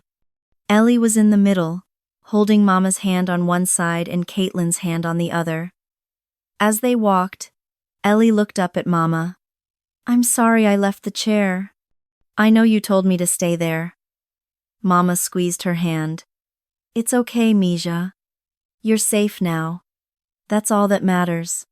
Are you mad about the dress getting wet? Mama stopped walking and knelt down so she was eye level with Elly. Listen to me, Elly. That dress is just fabric and thread. It can be washed and dried and fixed. But you are my precious daughter. You are worth more than 1,000 dresses. Do you understand? Elly nodded, tears pricking her eyes again, but happy tears this time. Now, Mama said, standing up and taking Elly's hand again. Let's go show everyone what a real princess looks like. They reached the ballroom doors. Through the windows, Elly could see that it was packed with people. Every seat was filled. The stage lights were on, making the whole room glow. Andrea held the door open. After you, Princess Elly. Elly took a deep breath. She thought about the mean girls who had tried to ruin her dream. She thought about hiding in the dark closet, crying and ready to give up. She thought about Mama staying up all night to sew her dress. She thought about Andrea and Caitlin appearing like angels when she needed them most. And she thought about the stage waiting inside, and the dream she'd had since the very first time she'd seen those girls in pretty dresses walking through the hotel lobby. Elly lifted her chin high. She squeezed Mama's hand on one side and Caitlin's hand on the other. And together, they walked into the ballroom. Then, Mrs. Henderson seemed to snap out of her shock. She quickly ejected the CD that had been playing and fumbled for the one Andrea had found, Somewhere Over the Rainbow. Her hands were shaking as she put it in the player. It seemed to take forever. The silence stretched on and on. Backstage, Maria had tears streaming down her face. She was smiling, though smiling through her tears, because her daughter hadn't given up. Even after falling, even after being humiliated in front of everyone, Elly was still standing on that stage. Andrea was frowning, worried. She had no idea what was about to happen. Would Elly be able to sing after that fall? Would her voice even work? Finally, the opening notes of Somewhere Over the Rainbow began to play. The familiar melody drifted through the ballroom, gentle and nostalgic. Elly stood in the center of the stage, her hands clasped in front of her head slightly bowed. And then she started to sing, Somewhere Over the Rainbow. The voice that came out of Elly's small body was absolutely beautiful. It was pure and clear and sweet, like a bell ringing on a quiet morning, like a bird singing at dawn, like something precious and rare and utterly genuine. Way up high, Elly's voice grew stronger, more confident with each word. There's a land that I heard of once in a lullaby. In the judge's row, the silver-haired woman pressed her hand to her chest. Her eyes were glistening with tears that she didn't bother to wipe away. The younger judge with the tight bun had completely stopped taking notes. Her pen hung forgotten in her hand as she stared at Elly, transfixed. Even the stern man who had been checking his watch all afternoon sat perfectly still, his expression soft, his eyes shining. Somewhere over the rainbow, skies are blue. In the third row, Madison sat frozen between Sydney and Harper. Her arms were no longer crossed. Her mouth was slightly open. For the first time all day, she wasn't whispering or giggling or making fun of anyone. She was just listening. Sydney had goosebumps running up and down her arms.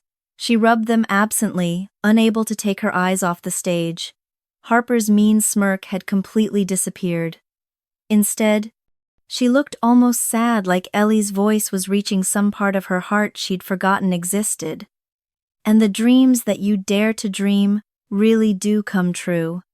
Throughout the ballroom, the same transformation was happening to everyone.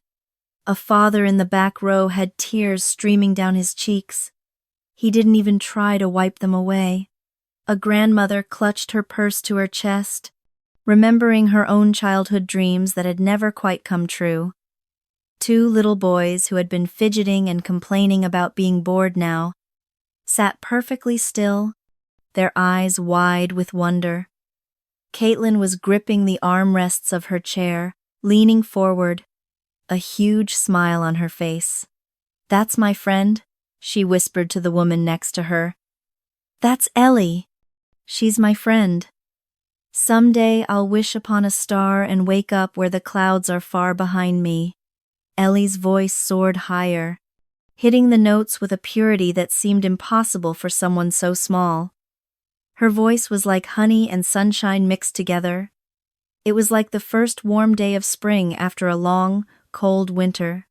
It was like hope itself had learned to sing. "Where troubles melt like lemon drops, away above the chimney tops, that's where you'll find me." In the hotel lobby beyond the ballroom doors, the desk clerk had stopped checking people in. He stood still, listening. The bellboys had paused with luggage carts in their hands.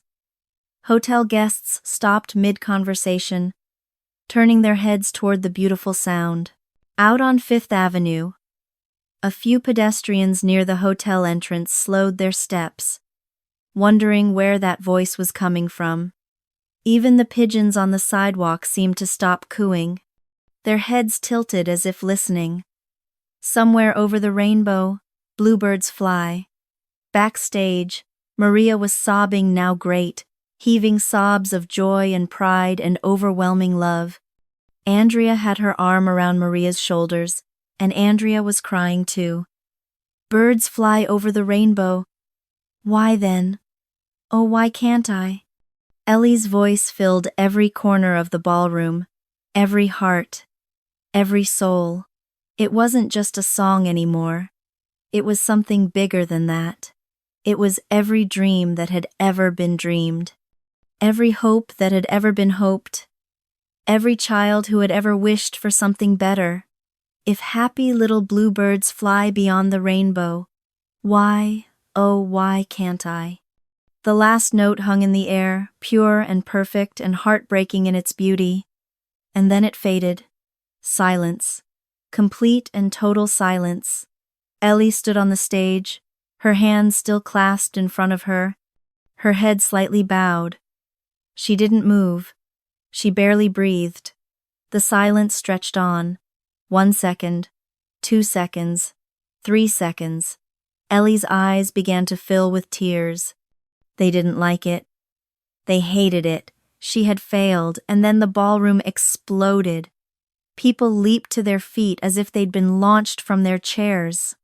The applause was deafening, a wall of sound that crashed over Elly like a wave. "Bravo!" someone shouted. "Incredible!" yelled another voice. "Beautiful! Amazing!" The standing ovation went on and on. People weren't just clapping, they were cheering, whistling, stomping their feet. Some were openly crying, others were hugging the people next to them. The silver-haired judge was on her feet, clapping so hard her hands must have hurt, tears streaming down her face. The stern male judge was standing too, nodding his head with a smile that transformed his entire face. Mrs. Henderson at the registration table was clapping and crying at the same time, her clipboard forgotten on the floor. Caitlin was jumping up and down in her seat, clapping and screaming, "Elly! Elly! Elly!" Even Madison, Sydney, and Harper were standing.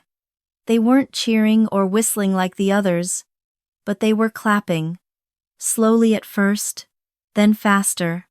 And on Madison's face was an expression that looked almost like shame. The applause continued. 30 seconds. 45 seconds. A full minute of thunderous applause. Elly just stood there, stunned. Her mouth was open.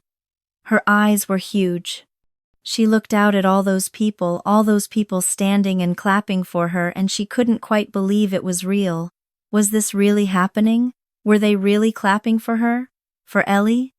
The girl with the messy hair and the homemade dress and the beaded flip-flops? A smile began to spread across Elly's face. Slowly at first, then bigger and bigger until it seemed like her face couldn't possibly hold it all. She had done it.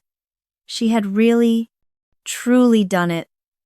Elly turned toward the side of the stage where Mama was waiting. And she ran. She ran as fast as her beaded flip-flops would carry her. Across the stage and down the steps and straight into her mother's arms. "Mama!" Elly cried, throwing her arms around Maria's neck. Maria caught her daughter and lifted her up, spinning her around, both of them crying and laughing at the same time. "You did it, Mija! You did it!" Maria was saying over and over, kissing Elly's forehead, her cheeks, her hair. "I'm so proud of you. So proud. Did they like it, Mama? Did they really like my song?" "Like it?" Maria pulled back to look at her daughter's face. "Sweetheart, they loved it. They absolutely loved it. Did you hear them clapping?" "I heard them." Elly was bouncing in her mother's arms. "They were so loud, Mama. They were standing up." Andrea appeared beside them, her mascara running down her cheeks from crying. "Elly, that was the most beautiful thing I've ever heard. You have a gift, sweetheart. A real gift. Thank you for helping me, Miss Andrea," Elly said, reaching out to hug Andrea too. "Thank you for being my fairy godmother." Andrea laughed through her tears. "Oh, honey, I didn't do anything. That was all you up there. That was your voice, your courage, your heart."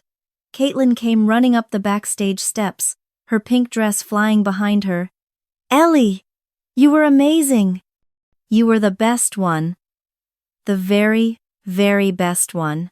Elly wiggled out of her mother's arms and hugged Caitlin. "Thank you for being my friend, Caitlin. Thank you for helping me when those girls were mean. That's what friends do," Caitlin said seriously. Friends help each other. The applause in the ballroom was finally dying down. People were taking their seats again. The judges were conferring with each other, writing notes, adding up scores. Maria knelt down in front of Elly and gently fixed her hair, smoothing down the parts that had gotten messed up from the fall. She wiped a smudge of dust off the front of Elly's dress. "How do you feel, Mija?" Maria asked softly. Elly thought about it for a moment. "My chin hurts a little bit from when I fell, and my knees are shaky. But Mama," she looked up at her mother with shining eyes, "I feel happy. Really, really happy." "Good." Maria kissed her forehead. "That's all that matters." A voice came over the speakers. "Ladies and gentlemen, we'll now take a brief intermission while the judges tabulate the scores. The awards ceremony will begin in 15 minutes. 15 minutes. In 15 minutes, Elly would know if she'd won anything. Andrea found them some chairs backstage, and they all sat down to wait. Maria held Elly on her lap, and Elly leaned back against her mother's chest, suddenly exhausted. The adrenaline was wearing off, and she realized how tired she was. "Mama?" Elly said quietly. "Yes, sweetheart? Even if I don't win anything, this was the best day of my whole life." Maria's arms tightened around her daughter. "Mine too, Mija, mine too." The 15 minutes felt like 15 hours. Finally, the announcer's voice came over the speakers again. "Ladies and gentlemen, please take your seats. The award ceremony is about to begin." Elly sat up straight, suddenly wide awake again. Her heart was pounding. Maria, Andrea, Caitlin, and Elly made their way to the edge of the stage curtain where they could peek out and see what was happening. The judges had moved to the stage. They had a table set up with trophies, crowns, ribbons, and sashes.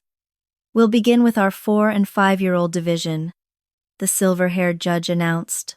"First, we'd like to present the award for Best Costume Design." Elly held her breath. "This award goes to number 7, Brianna." A little girl in an elaborate pink dress ran up on stage to accept a small trophy and a white ribbon. Her mother was crying in the audience. Next, the award for Best Stage Presence goes to number 12, Sophia. The girl with the purple dress went up to accept her award. One by one, the judges called out names. Best Smile, Most Photogenic, Best Hair. Each time, Elly's heart would leap, hoping to hear number 23, but it never came. Elly's smile started to fade. Maybe she hadn't won anything after all. Maybe falling on stage had ruined her chances. Maybe, and now, the silver-haired judge said, her voice growing more serious, "We come to our final 3 awards. These are the most prestigious awards in each age division." Elly grabbed her mother's hand and squeezed tight. "Third place, and winner of the bronze medal, goes to number 19, Maria." The little girl who had tap danced ran up on stage, beaming. "Second place, and winner of the silver medal, goes to number 15, Emma." A girl in a yellow dress accepted her award. And now, for first place in the 4- and 5-year-old division. The judge paused. The entire ballroom was silent. Elly couldn't breathe. Her hand was squeezing her mother's so tight it probably hurt. But Maria didn't complain. This year's first-place winner demonstrated not only exceptional talent, but also exceptional courage and heart. After a difficult fall on stage, she got back up and delivered what I can honestly say was the most moving performance I've witnessed in my 20 years of judging pageants. Elly's eyes went wide. First place, and winner of the gold medal, the crown, and the title of Junior Princess, number 23, Elly Rodriguez. For a moment, Elly couldn't move. She just stood there, frozen, staring at the stage. "That's you!" Caitlin shrieked, jumping up and down. "Elly, that's you!" "Go, Mija!" Maria gave her a gentle push. "Go get your crown!" Elly's legs finally started working. She walked out from behind the curtain, onto the stage, into the bright lights. The audience was applauding again, not as thunderously as before, but warm and genuine and happy. Elly walked across the stage toward the judges' table. Her beaded flip-flops clicked with each step. Her blue dress swished around her legs. The silver-haired judge was smiling at her with the kindest expression Elly had ever seen. "Congratulations, sweetheart," the judge said, kneeling down to Elly's level. "You were absolutely wonderful." "Thank you," Elly whispered. The judge picked up a trophy from the table. It was silver and gold, with a star on top and a little plaque that read, "First place, Junior Division." It was the most beautiful thing Elly had ever seen. "This is for you," the judge said, placing it in Elly's hands. The trophy was heavier than Elly expected. She held it carefully with both hands, staring at it in wonder. Next came a blue ribbon, silky and long, with gold lettering that said, "First Place." The judge pinned it to Elly's dress, right next to her number. And then the crown. It was small and delicate, made of silver with tiny crystals that sparkled under the stage lights. It looked like something a real princess would wear. The judge lifted the crown and gently placed it on Elly's head. It was a little bit too big. It slipped down slightly, resting just above Elly's eyebrows. But Elly didn't care. She reached up with one hand to touch it, making sure it was real. The metal was cool under her fingertips. The crystals caught the light and threw tiny rainbows across her hand. "How does it feel?" the judge asked with a smile. Elly looked up at her, and her eyes were shining brighter than any crown ever could.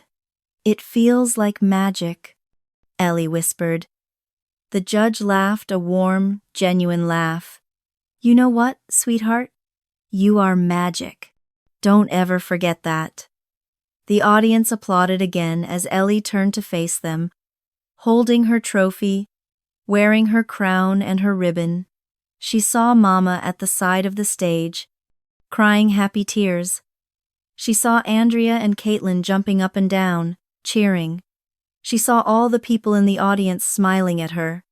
And there, in the third row, she saw Madison, Sydney, and Harper.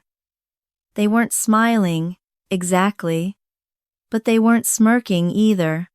They were just watching her with expressions that looked almost like respect. Elly walked off the stage, carefully holding her trophy so she wouldn't drop it. The moment she was backstage, Mama scooped her up in the biggest hug ever. "My princess," Mama whispered. "My beautiful, brave, amazing princess.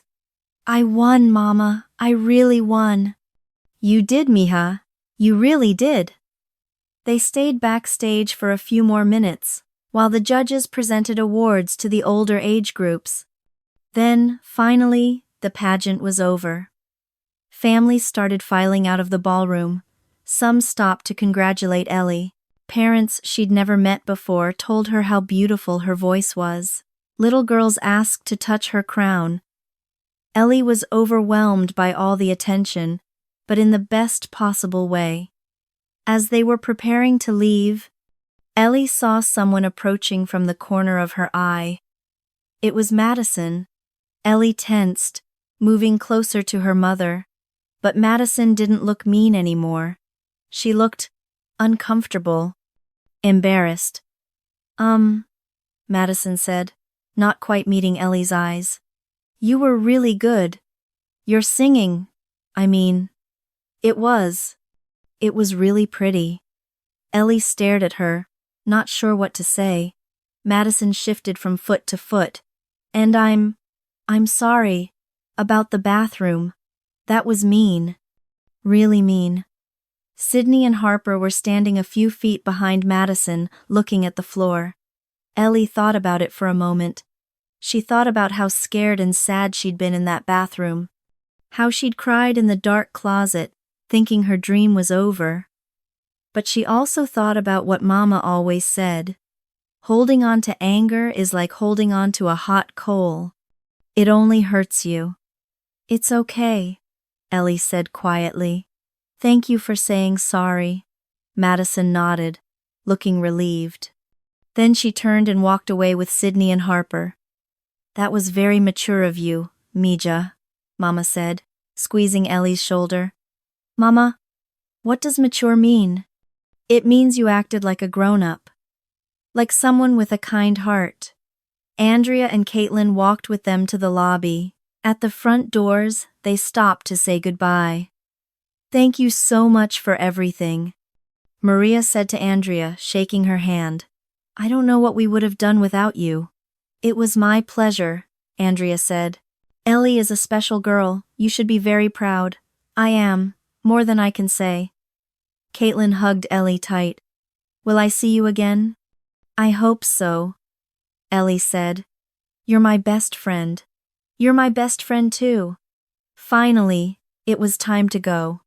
Elly and Maria walked through the revolving doors of the Grand Excelsior Hotel and out onto Fifth Avenue. The late afternoon sun was painting the city in shades of gold and amber. The skyscrapers towered above them, their windows glowing like 1,000 tiny suns.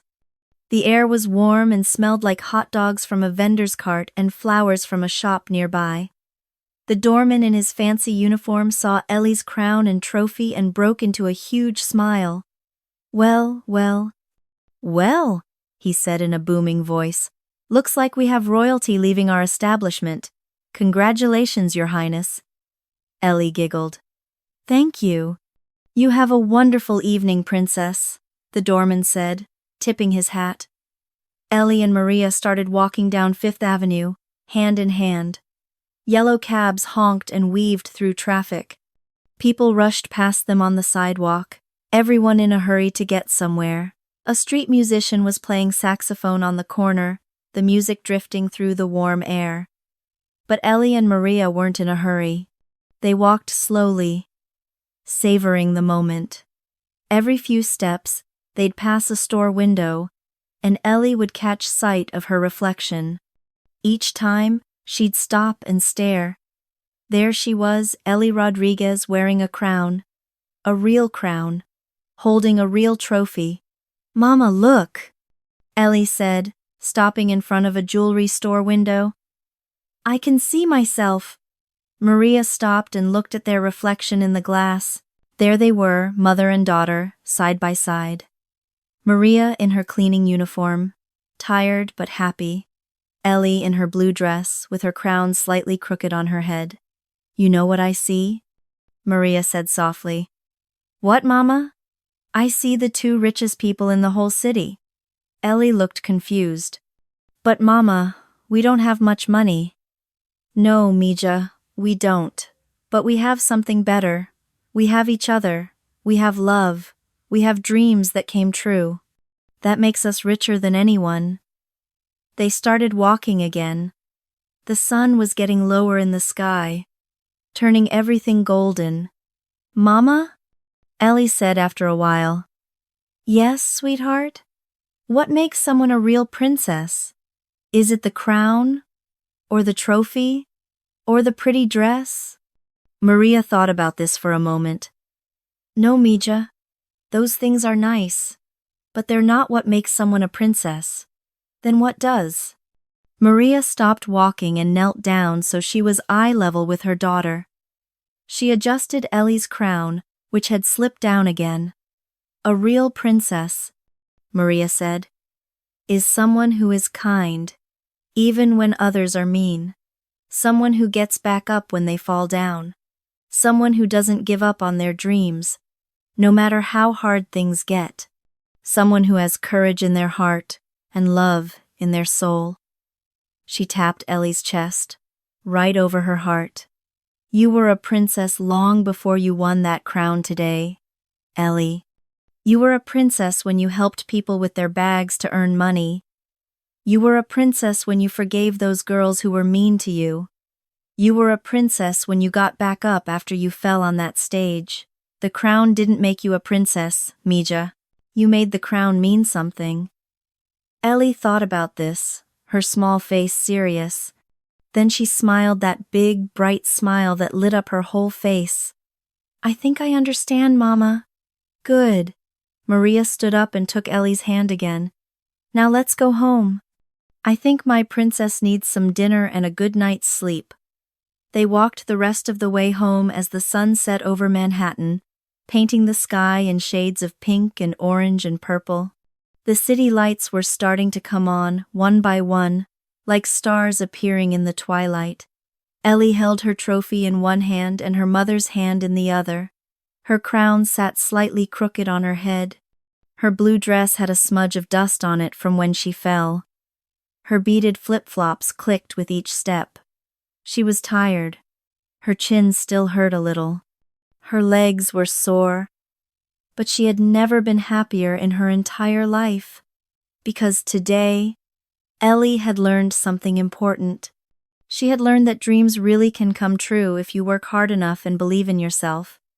She had learned that falling down doesn't mean failing, it's only failing if you don't get back up. She had learned that being a princess isn't about what you wear or what you win. It's about who you are inside. And most importantly, she had learned that she already had everything she needed to be a princess. She'd had it all along. As they turned the corner onto their street, Elly looked up at her mother and said, "Mama? Yes, Mija?" This was the best day ever. Maria squeezed her daughter's hand and smiled. "Yes, my little princess." Yes, it was. And together, they walked home through the golden evening light, a mother and daughter who had everything that mattered each other, their dreams, and a love that no crown or trophy could ever measure. The end.